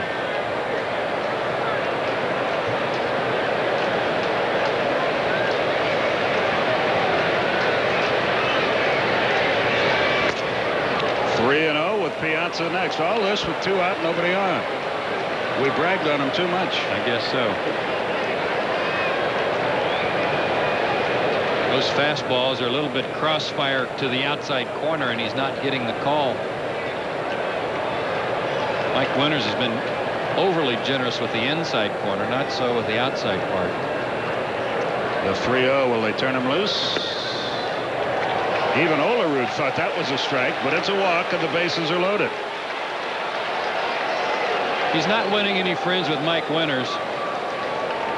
He complained about the pitch before. Bobby Cox and Mike Winters have had problems before, and Bobby's giving Winters an earful as he goes to the mound.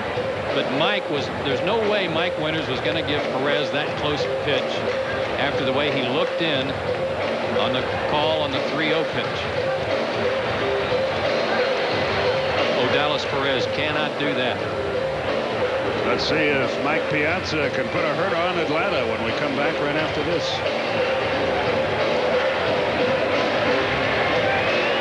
Nice thing to do to a veteran umpire. That might be just what Gerald Williams was talking to him about. This, by the way, is an unusual umpiring crew to be working a series of this importance. In the sense that, from an experience standpoint, I would agree. So Piazza, who has 2 doubles tonight, will be the batter. I wonder if the National League looks at these series, though, in advance and thinks about special assignments for various umpiring crews, or if they're pre-assigned and say, you get the rotation that's already set up. I think it's the latter. Well, we've got a second here as Martinez finishes up his warm-up tosses. And you should know against Piazza 4 for 10 against Dennis. But I want to send some special hellos and get wells to my buddy Dan Quisenberry, who's back in the hospital back in Kansas City, and he's fighting it tooth and nail, and everybody knows that he's got quite a battle on his hands. And if anybody can figure out a way, it's Dan Quisenberry, and we send our best to Dan and his family. And all of us at TBS join you, Joe, in that. Great guy. There's a graphic we could have done without, but we had to do it. Yeah. Especially the way he's been hitting the ball. He's hit the ball so hard twice tonight that it's taken off on the outfielders and fooled them the way it was almost hooking like a golf ball. It's 5-3 Atlanta, but that lead is very much in jeopardy. There's a good start, a breaking ball, 0-1. Cubs are batting in the 6th. They trail Houston 4-2. Vance Johnson doubled to right to start the inning. Another curveball might be in order here. Crossfired him, but missed. It's 1-1.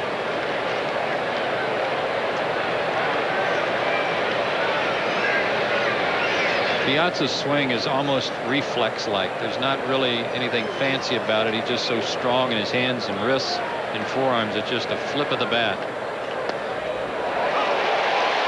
He's ahead in the count now. What a good pitch that was. Take a look at this pitch. Coming back to the corner, and Mike Winters did give him the call. Martinez and Lopez talk it over. I don't think this is a bad idea at all. You're ahead in the count now. What do we want to do to set him up for the out? Do we want to get him here? Do we want to throw a pitch and set something else up later in the count. But remember, too, you've got a catcher at the plate who thinks like not only a hitter, but as a catcher. Sure. My guess is that he's going to throw him a breaking ball, but he's not going to throw a strike just to see if he'll chase it. The 1-2 pitch. Here it is. Fastball outside. Crowd boos, but that was obviously outside. 2 balls, 2 strikes. Javi tried to make Piazza think they were coming inside. He slapped his glove real loud right behind Mike and then moved the target away. Here's a big pitch in the ball game right here, the 2-2. Oh, man, just missed. And the Braves dugout explodes. That might be the superstar, and that happens to pitchers and hitters. How different is this pitch from the one that was off the plate? Yeah, looking at it, good call. It was. Good call. And it was not as good a pitch as the one he called a strike earlier in the count. 3-2, all the runners will go. That was the pitch he wanted to make it happen on, and now he's going to have to throw a strike. The old merry-go-round pitch. There they go. Strike 3 call. He got out of it. Piazza called out on strikes. Dennis Martinez comes in and bails out the Braves. And the Mets have left 10 men on base in the last 4 innings. We go to the bottom of the 6th. 5-3 Atlanta. They come from all over for the most. The pitch sequence to Mike Piazza. Dennis Martinez upset he didn't get the 2-2 call. Now in 3-2 they go to the same place. Cut fastball that was coming back to the corner. And maybe a bit of a borderline pitch. But this time the call went in the favor of the Braves. How about Mark McGwire, folks? The track meet continues. They're neck and neck at 66. Rigo Beltran, the new pitcher, I think, for New York.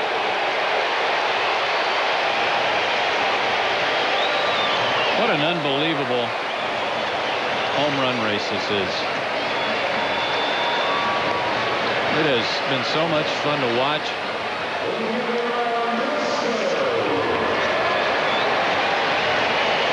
Ryan Klesko faces the left-hander.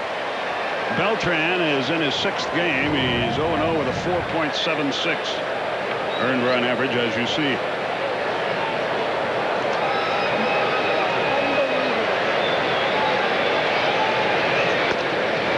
Klesko comes up empty, 0-1. You know, this is, I'm sure you know by now, this is our last telecast of the year, and we want to thank our sponsors, without whom we would not be able to do this. And so many of them have been with us for so long. We appreciate them very much, and you fans, you're what makes it all go around. And if you have time at the end of the game tonight, take an extra 5 minutes or maybe even less if you don't mind, and take a look at our credits of all the people who labor so hard to make all this work. Didn't take Ryan long. Beltran strikes out the first man he faces. Here's Javi Lopez. It's been a fun year. Braves have played well. It's made our job easier to talk about such a good ball club and players who have had career years like Javi Lopez.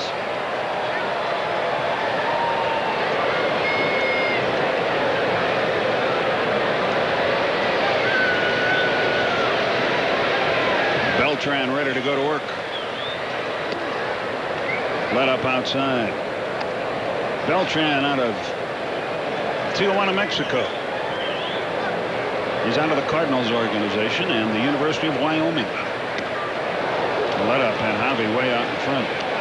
By the way, special get well wishes to William T. Jones, looking in down in South Carolina. William, we joined Glenn Hubbard and hoping things get better real quick, buddy. We're rooting for it. 1-1 the count.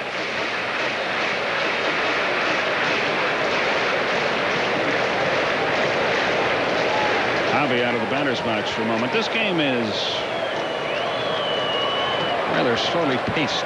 Wouldn't call it clipping along. No, not even zipping. Outside, 2 balls and a strike. Good changeups from Beltran so far, though, to keep Javi off balance. He got Klesko with fastballs.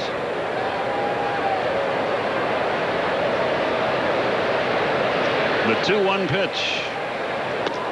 3-1. Andrew Jones is 2 for 2 tonight. Waits on deck. The Mets have left 11 men on in 6 innings, 10 of them in the last 4. Another change of pace, heading way out in front. It's 3-2. About that, a 3-1 changeup. Good pitch. Let's see if he does it again. 3-2.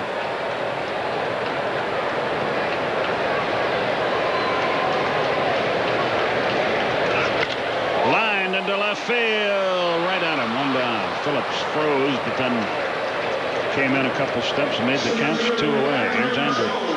A single, then thrown out stealing, then a 2-run homer.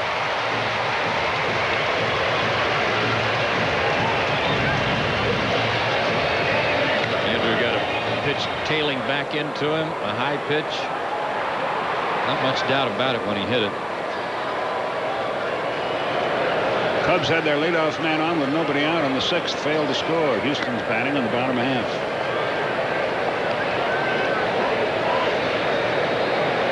One ball, no strikes.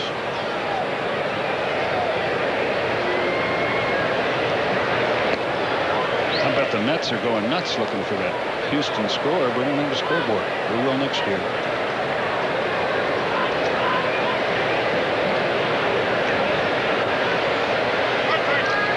Pitch. The news not good for the Cubs. Bagwell doubled to open the bottom of the 6th. Stole 3rd, and he's there now with nobody out.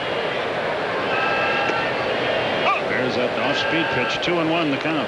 That's the way Houston drives you crazy. Here's a guy like Bagwell who gets the double, and you think they'll just try to figure out a way to get him over to 3rd, and he swipes 3rd base. A cleanup hitter. Another change of pace fouled off. 2-2. Braves dugout were probably yelling, "Throw the ball, Alice."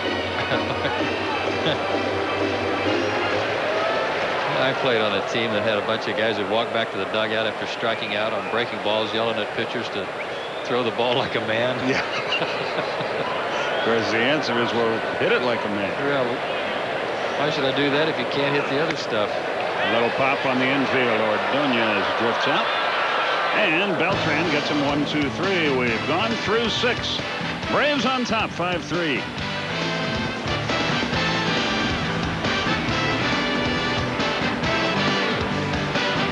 Baseball on the Superstation is brought to you by Holiday Inn Hotels. We're making every Holiday Inn as good as the best Holiday Inn.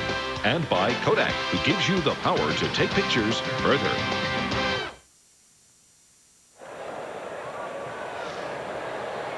We go to the 7th inning. Dennis Martinez pitches on. That's right. They both hit one tonight. It's been incredible fun. It really has. Now they can go back to alphabetical order. McGuire at 66, then Sosa at 66. That'll be a good man. Curve low, 1 ball, no strikes. Joe and I were talking on radio. It would be interesting to know, and we'll find out tomorrow or the highlights tonight. Pitch to McRae, a little bit outside, 2-0. What the crowd reaction was in Houston when Sosa hit that home run. They're rooting for their team, of course, but I bet there was a lot of cheering for Sosa. Because you're seeing a part of history. Sure are. There's a strike, 2-1. McRae didn't like that one. Carl Everett just hit a sacrifice fly, and the Cubs trail the Astros 5-2. The pitch. Pop foul back, and the count evens up. 2 balls, 2 strikes. I was wrong about the men left on base. It's been 9 over the last 4 innings, not 10, but that's still a staggering total in a pennant race. That's what's eating at Bobby Valentine. They've been involved in more one-run games than anybody, and they have more wins in one-run games than anybody, but that'll drive you crazy.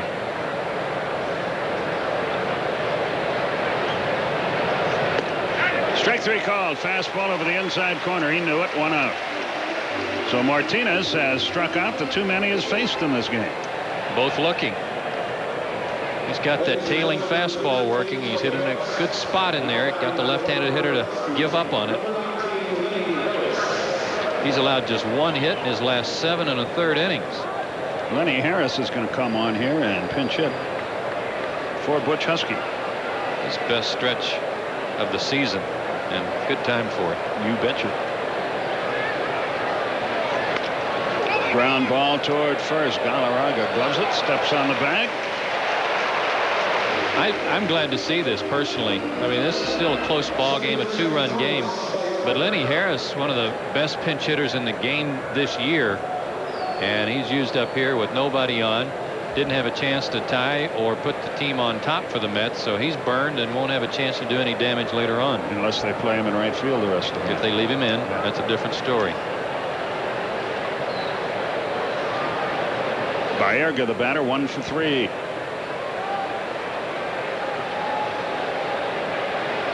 We're in the 7th. Right there on the outside corner, 0-1.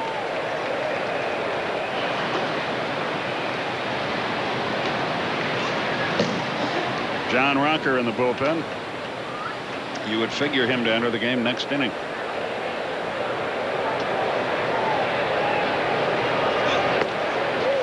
Boy, he is painting the corners tonight. 0-2. He's got some zip on the ball too. Maybe the cool weather is helping a guy his age. Pitching to a former teammate of his. Gunn said 88 miles an hour. That's pretty good for Dennis.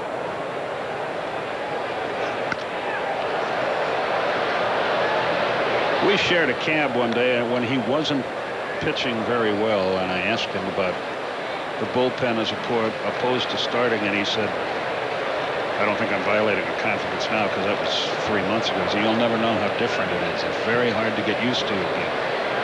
He said that's got nothing to do with the way I'm pitching, but he said you just never understand how hard it is. And I think he's right, unless you've been there for all those years.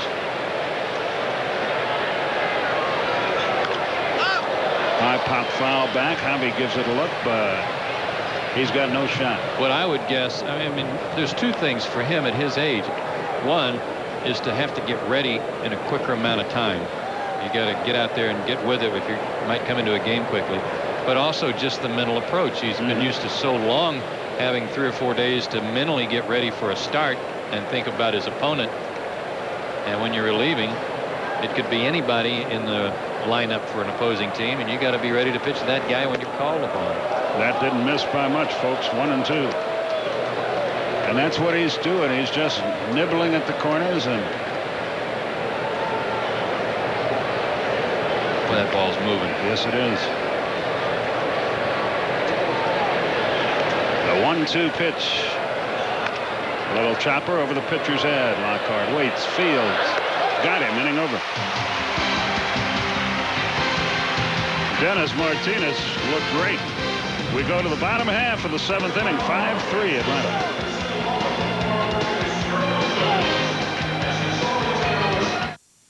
Bring Touch and Foam home. Seal around. And here's what's on deck, brought to you by Olympic Stain. 2 more games with the Mets tomorrow afternoon and Sunday afternoon. No TBS telecast. This is our last broadcast of the year, but the Braves still have work to do. Trying to clinch the home field advantage tonight, and of course the Mets with a lot on the line trying to earn the wild card spot. Rigo Beltran goes to work, and a curveball drops in there for a strike. 0-1. Greg Colburn is on deck. He'll pitch it next for the pitcher.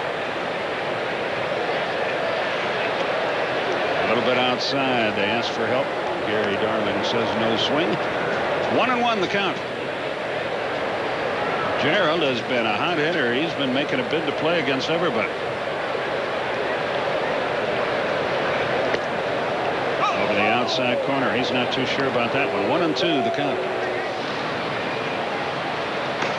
Rudy Sionez is now up in the Atlanta bullpen. Rocker, I guess, is taking a seat. Starter to go, stopped in time, 2-2. It's a hard pitch to lay off of. The guy's been throwing changeups to a good spot away, and then he throws the fastball out there, and you're inclined to chase it just to guard the plate. Man, is he hot. Not this time. He nubs it to second. Baerga to first. 1 down. Here's Greg Colbert. So Martinez tonight's work is done. He faced 4 men. He struck out 2 of them. They didn't get the ball out of the infield. Outstanding work.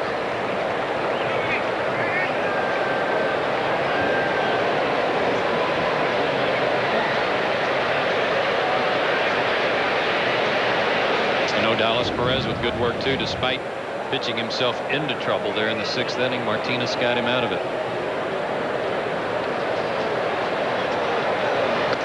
Colburn can't get the off-speed curveball. 0-1.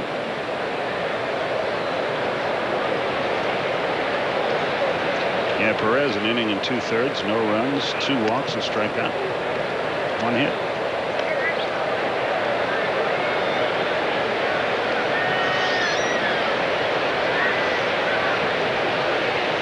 The 1-1 fouled away to the right. Greg Colburn doesn't go up there trying to coax a walk out of anybody when he's pitch hitting. Very aggressive. Wonder what day he'll join us next year. I think he's got a 2-year contract. Hopefully spring training. Yeah. Oh, somebody's just calling to find out.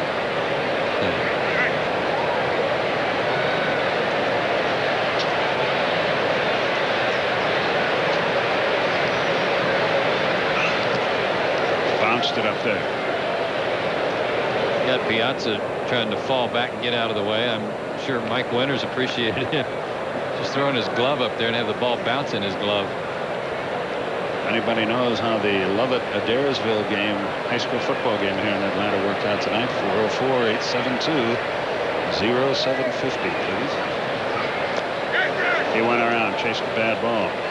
That time the aggressiveness hurt him. Beltran's second strikeout. He's pitched very well. 5 straight outs. Here's Walt Weiss. Got a great out pitch. Jeff Kent's had a tremendous year despite some knee troubles earlier in the year that set him back. He has been an RBI machine. And even 2 or 3 days ago, nobody really gave the Giants much consideration or even a chance to catch up. They're giving him a chance now, but I got a feeling a few more runs are going to be scored in that game in Colorado tonight. 1 ball, no strikes. By the way, Lenny Harris did stay in the game in right field. I should have mentioned that too. And that RBI by Kent, there's Lenny. That RBI by Kent gives him 123 for the year, and that ties him for 5th in the league. Beltran delivers, and Weiss lines a solid single to left. And Tony Granfanino will come out to hit here.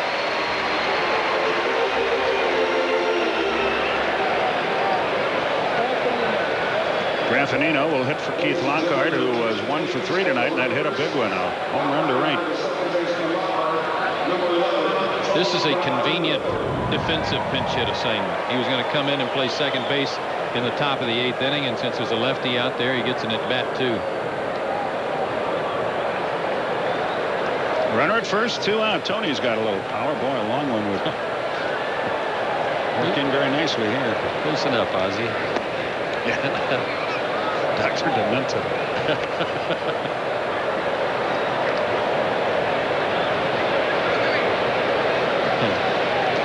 We've had some dandy shortstops, haven't we, between Blauser and Guillen? Poor Walt Weiss, he's just a normal guy. He went around. Ozzie's done so much for this ball club, filling in for Walt. He's had some big hits, played great defense, but as much as anything, he's kept everybody loose too. He's been a little different type character than we've seen around here in recent years. He's been a lot of fun, and he's had a lot of that working too. A lot of come on guys. Yeah, his humor can get on you a little bit.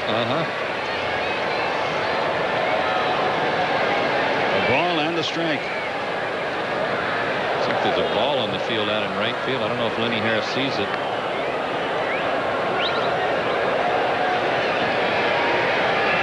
Kerry Lightenberg has his first save of the night. Perhaps not his last. 1-1 the count to Tony G.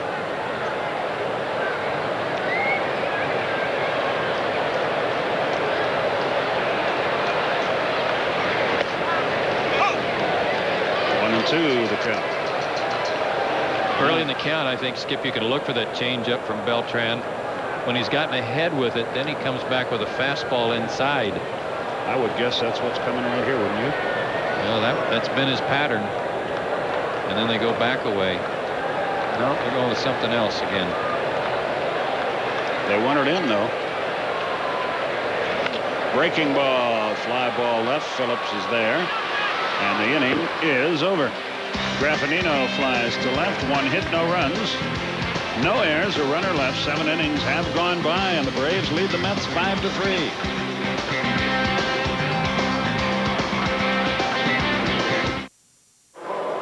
We go to the 8th and time to take a look at the Delta scoreboard. First of all, of course, Houston leading Chicago 5-2 as they go to the bottom of the 7th. Sammy Sosa has hit his 66th homer. Tyler Houston also with a homer. Derek Bell homered for Houston. San Francisco leading Colorado 2-1 now in the bottom of the 3rd. St. Louis has a home run from Mark McGwire, his 66th. J.D. Drew has hit his 4th and 5th for the Cardinals. And Cincinnati beat Pittsburgh 4-1. Brett Boone with a home run there. And Philadelphia, Florida, as you might expect, rained out the other 2 games on the West Coast, not yet underway. In the American League, Boston beat Baltimore. Congratulations to the Red Sox, the wild card winner in the American League. Detroit is leading Toronto 7-4 in the 9th. 6-1 Yankees over Tampa Bay. White Sox leading Kansas City 1-0. Minnesota on top of Cleveland 4-3. Anaheim at Oakland. Texas at Seattle. Anaheim's got to win the rest of their games. Texas has got to lose the rest of theirs in order for there to be a change in the American League West.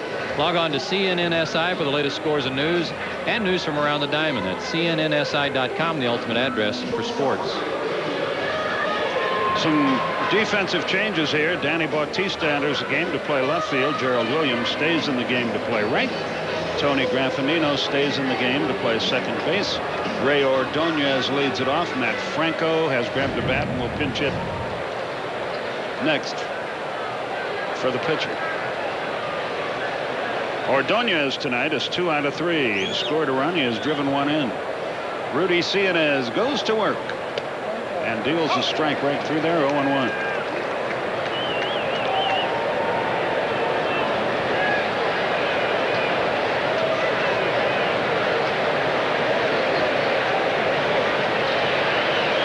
The stretch and now the pitch. Boy, he's got his velocity back. That was a good live fastball. I think he was a little tentative at the beginning when he first came back, and that was to be expected. But I think he's confident enough now that his arm feels sound enough he can cut it loose again. Chopper to chipper. 1 out. You're going to have to face the middle of their order one more time. You just want to make sure it's with nobody on base. So the key are these next couple of hitters, the pinch hitter Franco and then Tony Phillips. Keep them off the bases. Franco stands in there.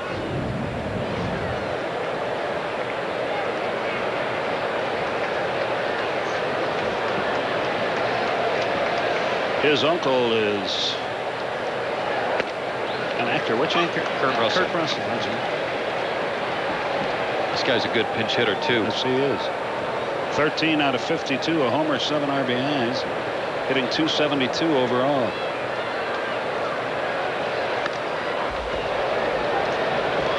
He's quickly in the hole, 0-2. Braves bullpen has been tough again tonight. Another sellout crowd, 22nd of the year, 48,443.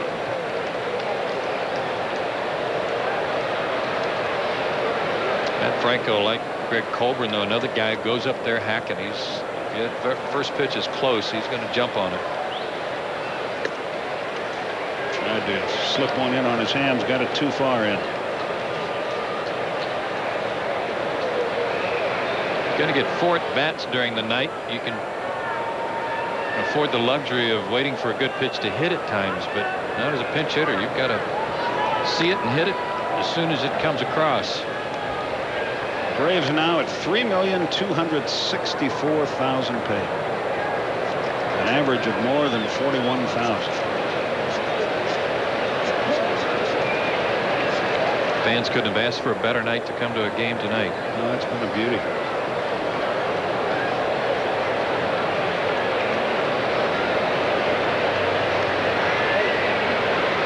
The 1-2 line. Andrew can't get there. Franco has himself another hit. That's what Joe was talking about now. The tying run comes to the plate. And Tony Phillips will turn around and hit left-handed.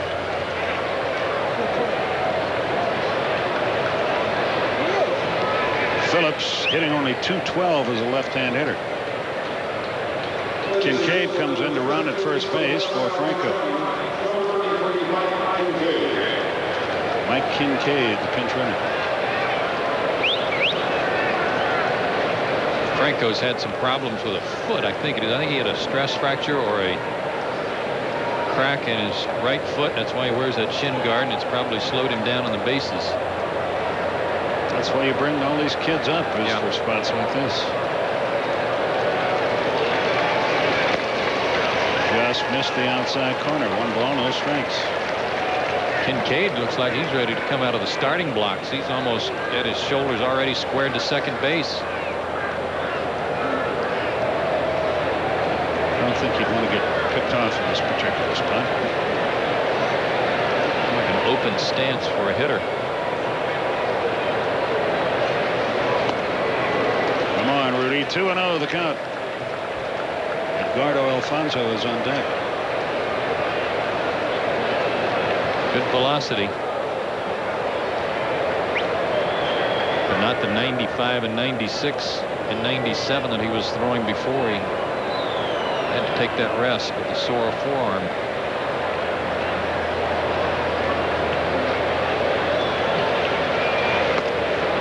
Just missed. 3-0. Here we go again. Last year at El Paso in 468 at-bats, this guy Kincaid hit .385 with 12 homers and 109 runs driven in. Oh, that's not too shabby. The 3-0 to Phillips. Nowhere near that time, and the Braves are in big trouble again. 2 on, 1 out in the 8th inning.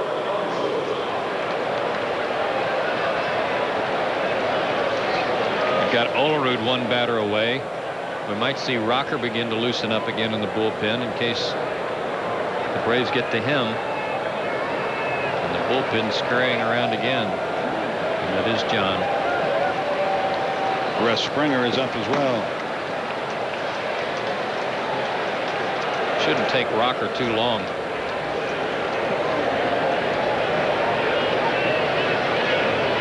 Double play would be nice. He overthrew that. 1 ball, no strikes. He's trying to, you're right, he's trying to hump up a little bit. He's upstairs, and Leo's going to go try to remind him of that. As Leo does that, we'll tell you that the Cubs still trail Houston. It's 5-2 with Houston batting in the bottom of the 7th with 2 out.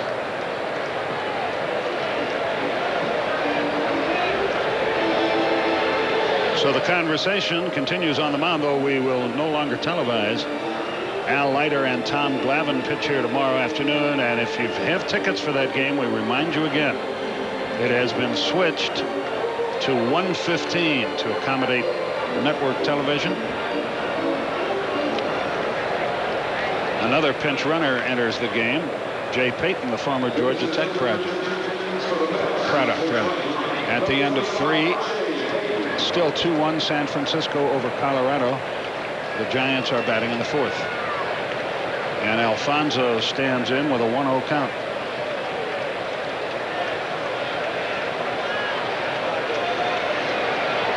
I imagine there have been too many times Tony Phillips was pinch run for him. Payton can fly. 2 balls, no strikes.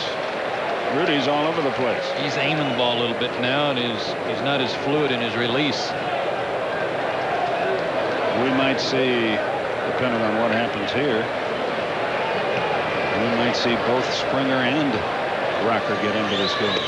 There's a strike right through there. He cut that one loose.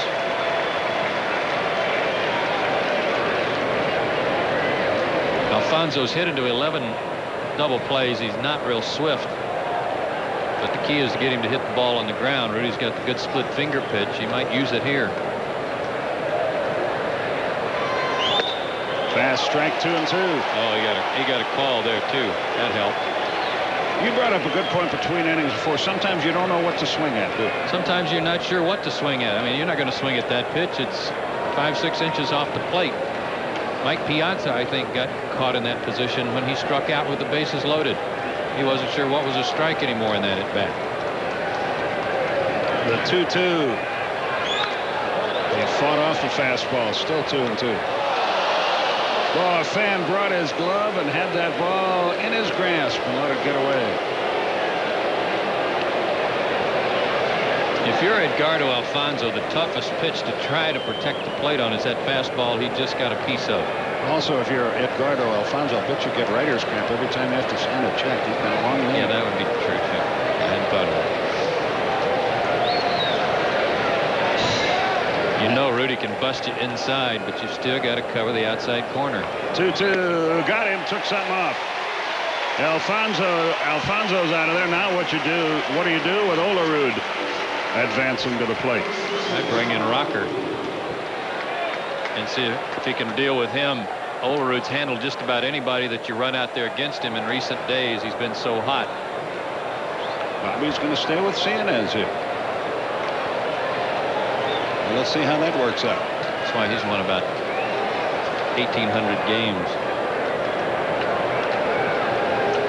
You know, I was thinking today. First the pitch to Olerud. Line drive, base hit. The strategy did not pay off. A run is in. Runner tries for third. Thank you. With Mike Piazza coming up. Thank you very much. A run for the Mets, but they run into an out. What a break. We go to the bottom half of the 8th inning. It's 5-4 Atlanta.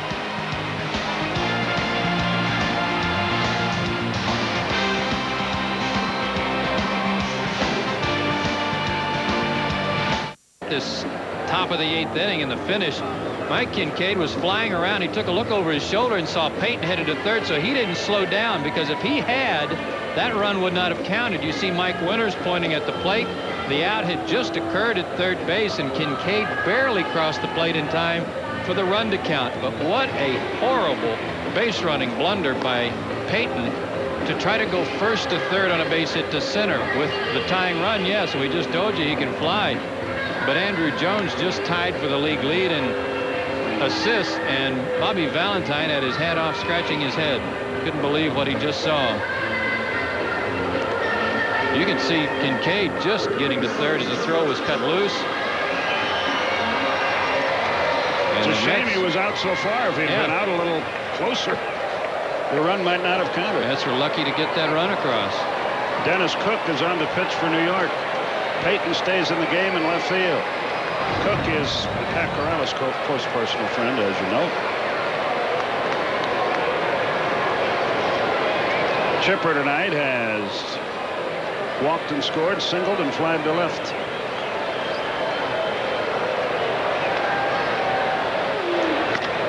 Easy tap to short. Ordonez cuts it loose, running. So Chipper is retired. Here's the Cat. It's a one-run ball game now. Yeah, the fewer times you see Olerud coming up with runners on base, or Piazza for that matter, the better I like it, because he's just not missing anything. He and Piazza both are hitting everything right on the sweet spot, and they're hitting it hard.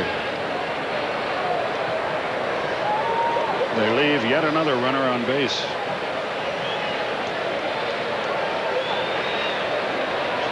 Galarraga stands in. He has been hit by a pitch, scored a run, flied to center, grounded to short.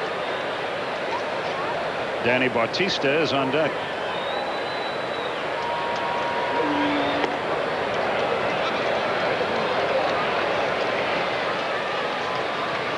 Gary Lightenberg, as you might expect, in the Atlanta bullpen. Just looking at Cook's numbers, you saw a very good strikeouts to innings pitched, better than 1 per inning. He comes right after you. Right in there. It's 1-1 to Galarraga. Yeah, he's a good pitcher. Very tough on left-handers. He's also a very good hitter. Yes, he is. Outstanding hitter. He's not rubbing the baseball up like he used to.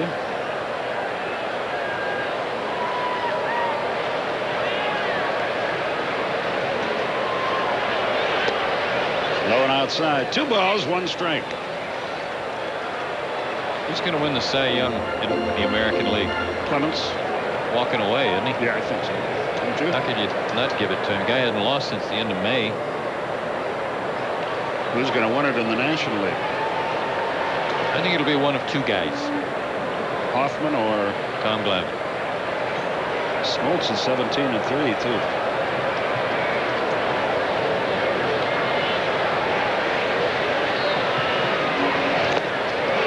Two and 2 the count.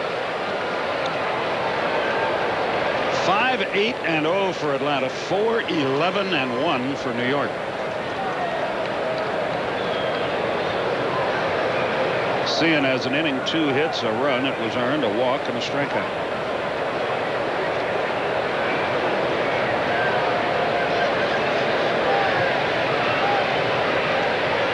The 2-2 pitch. Got it. Came right in on him. Yes, he did.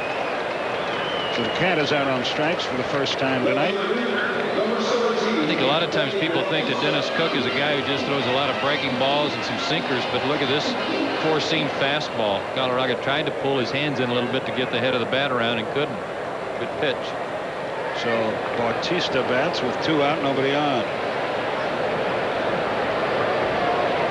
Houston adding to their lead. They've got that one pretty well in hand with Jose Lima working, I would think.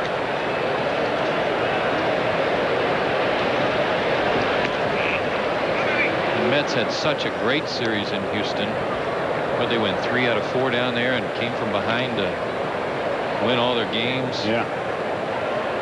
And then went home and couldn't beat Montreal. And if the Giants win, everybody's tied. Well, Andres Galarraga has tied a record. I'm sure he's not too thrilled about it.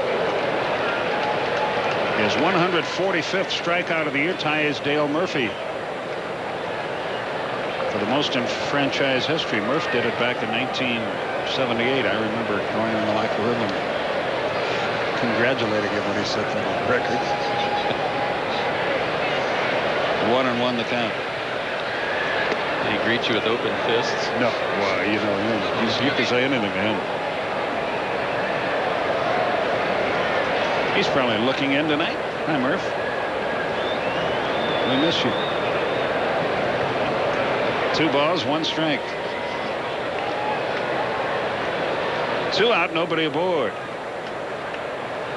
We're in the bottom of the 8th. Mets bullpen has done a good job, too. A little looper, base hit. See if Danny can get to second. He's going to try. Here's the throw. He is in there. Baerga cut it off for some reason. And a runner in scoring position with 2 out. He just served a little looper over the head of Olerud. This is a great test for Bobby Cox to see if Danny Bautista's knee is ready to go. Having to round the bag hard, cut the corner a little bit, watch the trip to second. Got that big knee brace on his right leg, and that's a hard thing to do when you got to put some pressure on that outside leg. Hard slide at second. Like no trouble. He may be slowed a little bit, but he's still moving very well. Javi Lopez is the batter. We need a 2-out hit here.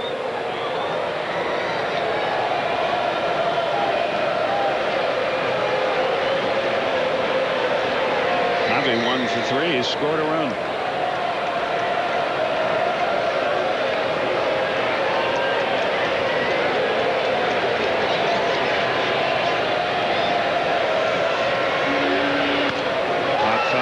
It's 0-1. Cook got away with one there. In fact, that pitch was just high enough to get it out of Javi's range. But this is the type pitcher that when Javi gets behind in the count, you can usually do some damage against, because he might get an off-speed pitch away from him that he can hit into right center. Surprise, Lopez only 0 for 1 in his career against Cook. I would have thought he would have hit against him more when he was working down in Florida.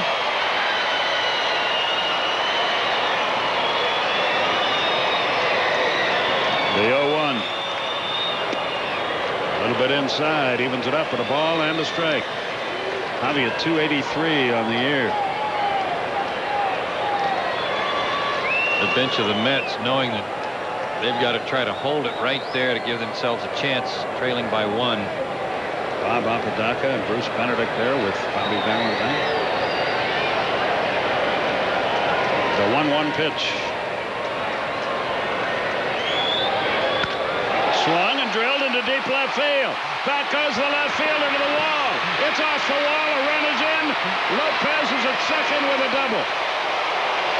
Peyton almost caught up with that ball, but not quite. And the Braves get an all-important insurance run on a 2-out hit. RBI number 105 for Lopez. I'm not sure what they were trying to do here, because you see Piazza set up right in the middle of the plate, and it was a breaking ball up and out over the plate, and Javi almost hit it out of the ballpark. But either get it outside and make him chase it, or try to bite it in on his hands. But it looked like Cook threw the pitch right where the target was set up, which was right in the middle of the plate. So it's a 6-4 Atlanta lead. That's another one of those thank you. And Bob Apodaca's on the way to the mound, and they're going to go with a right-hander. Our old friend Greg McMichael is heating up down there, so it looks like he'll be the man to face Andrew Jones. Look for a changeup, Andrew. We'll be back right after this.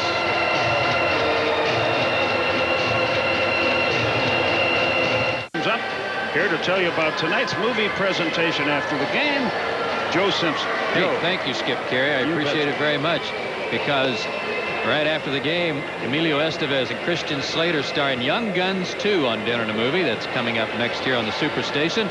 Tonight's dish, Fireball Foie Gras. Don't ask me. I have no idea. Fireball Foie Gras? Foie Gras. Foie Gras. What's that? You don't know. Absolutely. Told you not to ask. It's hot, though. Be my guess. I heard a promo today that foie gras was used a lot in the Old West. So Paul and Annabelle will be fixing that stuff as you watch Young Guns 2, hopefully after a Braves victory. McMichael on to pitch. Big Mac has had a very interesting year. He has logged some frequent flyer miles. Overall, he's 5-4, and he's appeared in 62 games. He's 5-3 as a Met, 0-1 as a Dodger. Started with the Mets, went to the Dodgers for a brief time, came back to the Mets. Andrew has faced him once and was retired. Just wait for the changeup. It'll come eventually. Got to be patient here.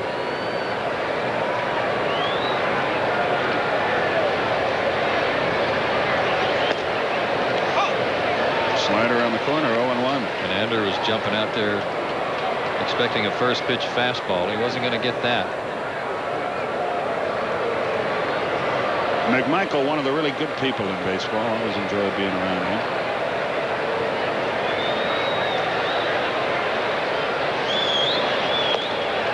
He's one of those guys the Indians gave up on. Tore up a knee. They released him. And he's was a big part of the Braves' success for several years. Did a good job as a setup man. Sure did. He was a good complement to Wohlers with his change-ups and off-speed stuff, and then Mark to follow him with pretty good gas. Michael was used as the closer there for a while too. There's the changeup, 1-2. You knew you were going to get it. Now you don't have any idea what he'll throw. Breaking ball, change, fastball. His fastball is not very hard. It doesn't come in there and just blister you. But when you're looking for the changeup, especially in this situation, if you take a chance and guess, you'll be late on it.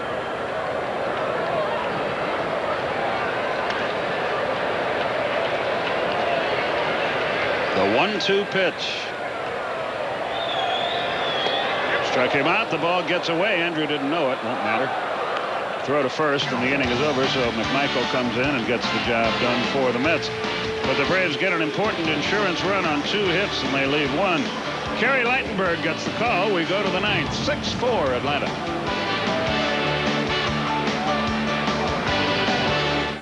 Saturday on the Superstation. Inning, Kerry Lightenberg on to pitch for Atlanta. Houston bats in. No, check that. Yeah, Houston bats in the bottom of the 8th. They're going to win their game over the Cubs 6-2. If the Braves hang on, and if Houston hangs on, and if the Giants, who at last report were winning 2-1, hangs on, you've got a 3-way tie for the lead for the wild card with 2 games left. It's a little tough to make travel plans to go anywhere. Have you seen what would happen if there was a 3-way tie? Yes. And the possibilities exist for the Giants? Giants would play Monday at 1 o'clock at New York. And the Cubs would play the winner Tuesday in the Winners' Park. Right. So the Giants, theoretically, if they finished in a 3-way tie, could play in New York on Monday, at home on Tuesday, and in Atlanta on Wednesday. I guess that's how it would work. Mike Piazza leads off the 9th. It's low, 1 ball, no strikes. Giants 3-1 over Colorado, as you see in the top of the 5th. Sean Estes is pitching that game. Brian McRae is next.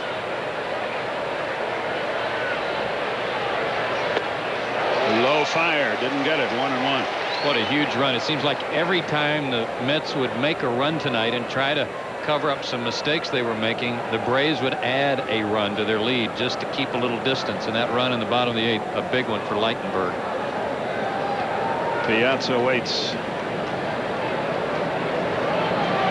Way outside, 2 balls and a strike. Piazza 0 for 1 against Kerry. If this game ends the way it's set up right now, if the Braves win, the New York papers are going to have a field day with Jay Payton tomorrow, and that mistake with Piazza coming up. 3-1 the count. Kerry looking for his 31st save of the year.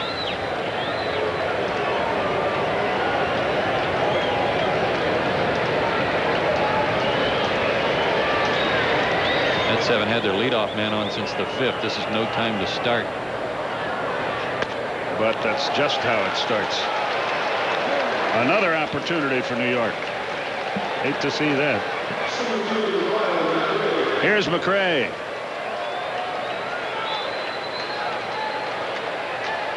I think they're going to have Galarraga play behind the runner at first.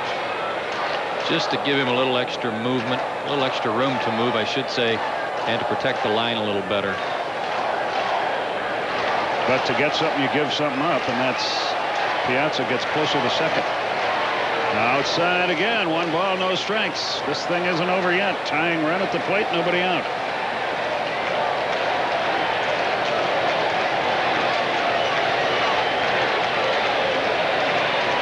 Lenny Harris waits on deck.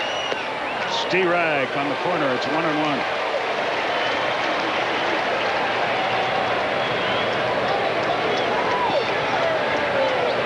Fastball with some movement on it. Kerry was dropping and driving to the plate on that one, and he got one in there. The 1-1. Outside, 2 balls and a strike. Looks like his stuff is okay, but he can't control it. He's opening up a little bit here. His front shoulder is opening up a little quick, pushing the ball. You don't want that now.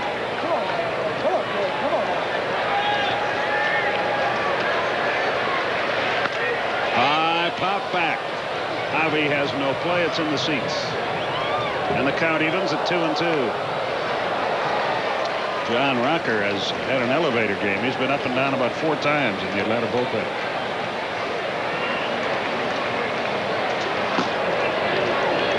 Braves desperately want to win this game because a win assures them of the best record in the National League and home field advantage for the first 2 rounds of the playoffs. Fouled it off the mask of Lopez. Still 2-2. Well, one thing about Rocker getting up with Lenny Harris due up next, he's a left-handed hitter, and Bobby Valentine could certainly pinch hit for him, but also Baerga follows him, and Baerga, a switch hitter, not nearly the hitter right-handed that he is left-handed.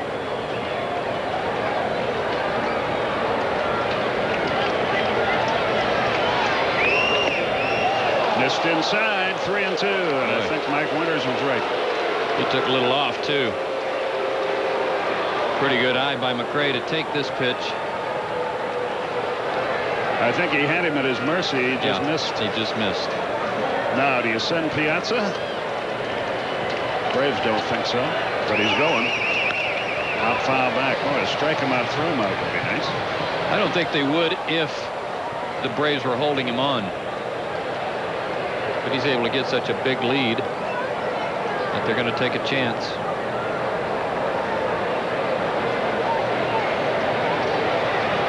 Rolling the dice.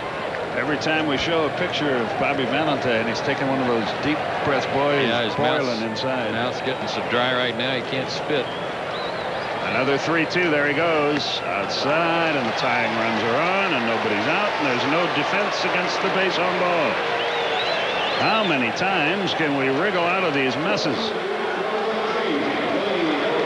Here's Harris. 6 walks issued tonight by Braves pitchers. That's not so good, especially at this stage of the game.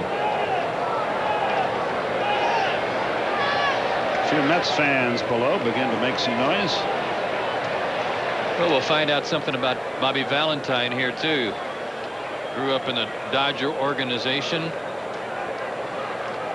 Learned to play by what was the book, which would be on the road playing for the win. You don't play for the tie, meaning you wouldn't bunt runners over. But I don't know at this stage of the season with so much riding on it that you can afford to do that. If the Mets lose, that's the story of the game, the opportunities they wasted. Oh, I got a break there, 0-1.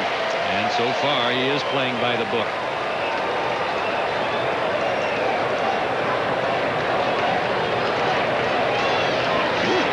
Yes.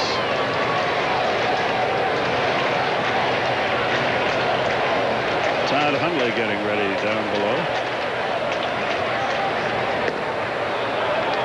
Showed bunt there. He changed his mind, and Bobby Valentine checking his roster over to make sure he's got all of his ducks in a row to make sure if the Braves counter with a pitching change, he knows who he wants to go to. A lot on the line here for the Mets, of course. The 1-1 pitch. He bunts, and it's a good one. Chipper's only play to first. Graffinino covers over there, second and third, 1 out.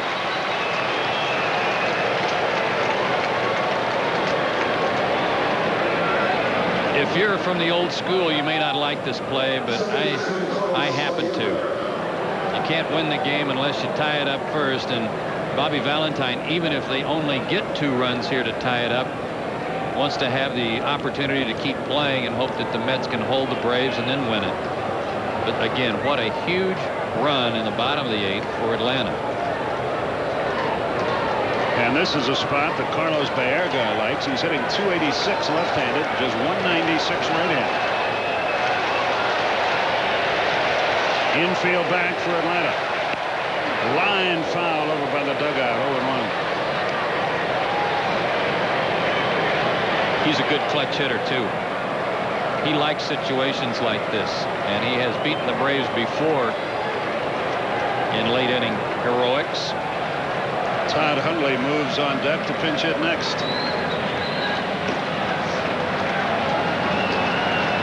Wendell if they tie it, Franco if they take the lead.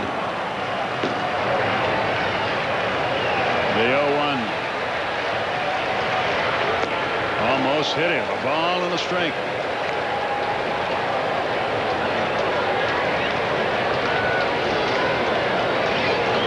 Hundley hitting just .164 on the year.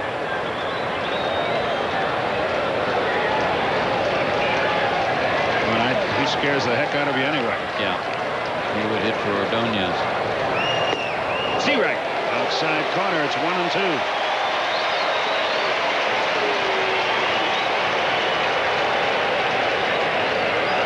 That's the best pitch he's thrown tonight.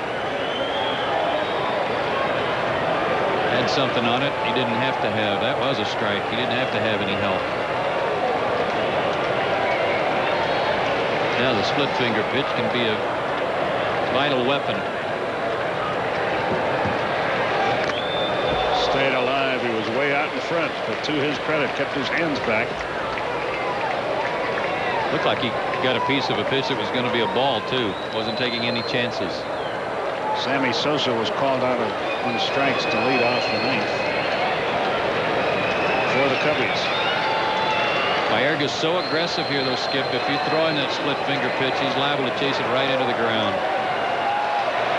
You have to hobby to try to block it if it's in the dirt. And first base is open.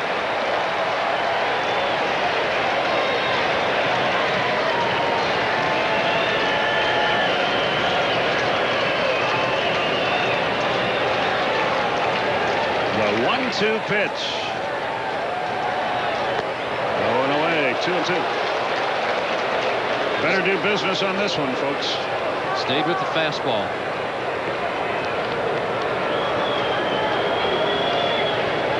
Runners at second and third. Piazza runs at third. McRae, carrying the tying run, has great speed. Mike doesn't run well at all, of course. The 2-2 pitch. Line foul again. That got a cameraman down the right field line, right in the wallet.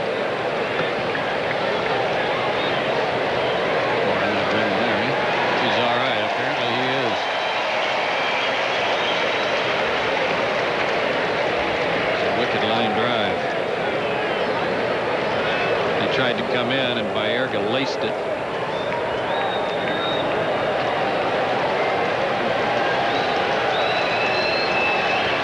So far, still no split finger pitch. 2 balls, 2 strikes. There it was. And into the dirt. That's 3-2. And Baerga has been a very patient hitter here. Mark Grace just popped out to left, and Glenn Allen Hill is hitting against the left-hander for Brent Brown. The Cubs are 1 out away from defeat. Bobby Valentine doesn't pace a whole lot, but he's into pacing now.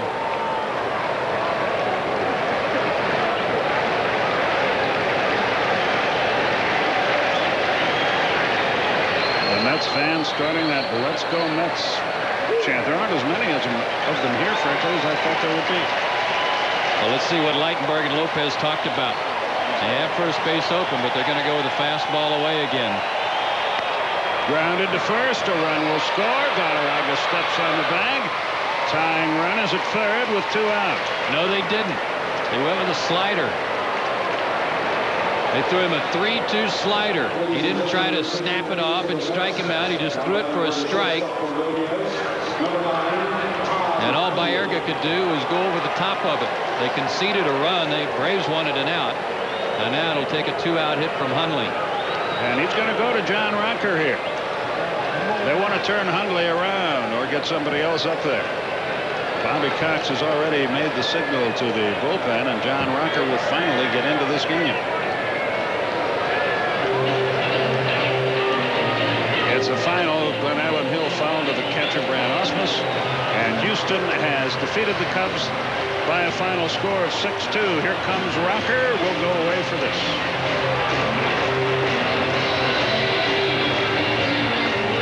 Pratt is now the hitter. He will pinch hit for Todd Hundley, and he'll be able to tell his grandchildren someday that he did this. Hundley does not have much power and is not as good a hitter, generally speaking, right-handed as he is left. Pratt has been up and down with the Mets this year, appeared in 40 games, and he did hit .279 with 2 homers and 18 runs driven in. John Rocker completes his warm-up toss. Sorry, Skip, you're right about Hundley, not only this year, but in the past, too. This year, he's 1 for 17 against left-handed pitchers, and that's another reason Bobby Valentine went to Pratt. Pratt's 6 for 21 as a pinch hitter, so he's done some damage in that role, and he's got 6 RBIs, but none bigger than sitting at third base right now. And a man with good speed is there. That's important on a pass ball or wild pitch that rolls a few feet away. Well, if I'm Brian McRae with a rookie pitcher on the mound, I'm going to do everything I can to distract him and maybe even cause him to balk. I'm going to run down the line. Chipper's playing deep. He can't get over there quick enough to try to pick me off. The stretch. McRae edges down the line. The pitch. Swung and missed a fastball.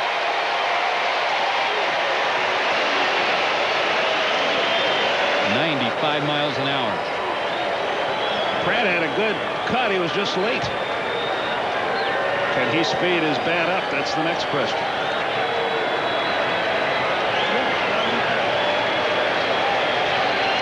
Todd Haney waits to hit next. There are 2 out in the inning. Strike 2. Don't throw him a strike now, John. 97 miles an hour. This guy has become a challenging pitcher in the last 2 weeks of the season.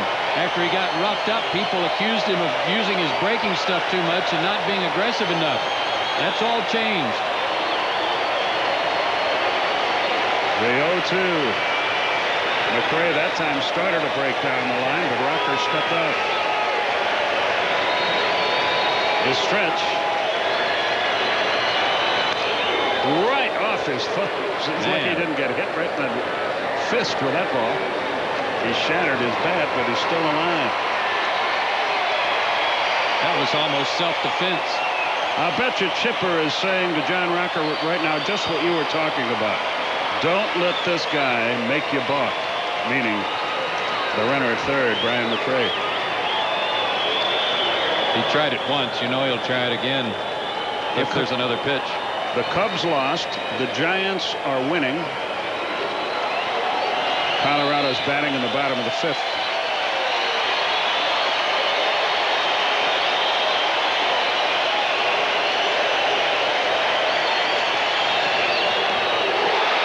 Foul tipped it. He just stayed alive. The crowd began to roar. He just barely got a piece of that. Got a piece of Javi, too. Went with a breaking ball. Went right off of Javi's glove. I thought it got him on the bare arm. Rocker wasn't sure either, though. He was hustling in to try to cover. And McRae was charging down the line from third. That curveball didn't get down as much as he wanted it to. No.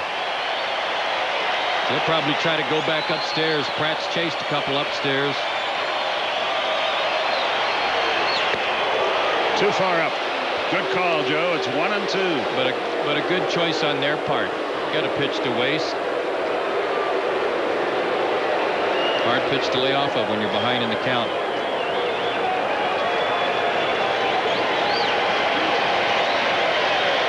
Another breaking ball. He fought it off. But Pratt's showing you something, boy. He's hanging tough. And every pitch gives a little further edge to the hitter because somewhere along the line you're going to make a mistake. Well, and he's seen a couple of the breaking balls too, and that helps. And that's what the Braves, Leo Mazzoni, been wanting Rocker to do more with his breaking balls, to throw it down in on the shoe tops of the right-handed hitters. Tough pitch to handle. Quit trying to hit the back door with it, the outside corner. With his fastball's the pitch. Hopefully they'll go back to it. 1-2. Fouled the fastball away. He has really cut down his swing. He's batting a little bit defensively, but all he wants to do now, where's he go? Did he break another bat? I don't think so. I think he's taking his gloves off to get another set because those are probably wringing wet. Yeah, his strap broke. It's still stuck to the bat. I don't think he knows that. Would you say he's got some pine tar on his bat? I would think so, yes. He'll figure this out in a minute. Whoops. Now he's ready. The big crowd on their feet here. What a ball game. This has been like a heavyweight prize fight.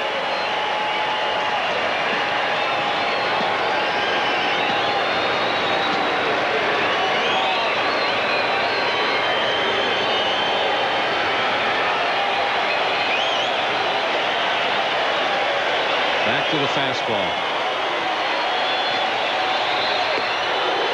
Just missed. 2-2. Give Todd Pratt some credit. He is battling big time up there, and that's a fastball that was a little off the plate, but he was leaning out there to make sure it was off the plate. Rocker's got his work cut out for him to retire him. I still think the fastball is his best pitch, and stay with it. 2-2. Got it. Breaking ball. Pratt gave him a battle, but John Rocker with a big save, and the Braves have kept the Mets tied with the Cubs.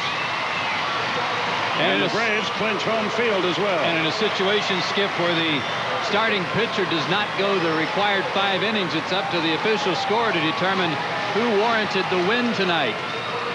And as the Braves chalk up their 104th win, the win goes to our AutoZone player of the game, Dennis Martinez, who struck out Mike Piazza with the bases loaded in the 6th inning, and then stuck around for the 7th and retired the side in order. And for retiring all 4 batters he faced and striking out 2, Dennis Martinez gets the win. And for Dennis this year, he is now 4-6 for the year. If the Giants win, a 3-way tie for the wild card with 2 days to go. Back to wrap things up right after this.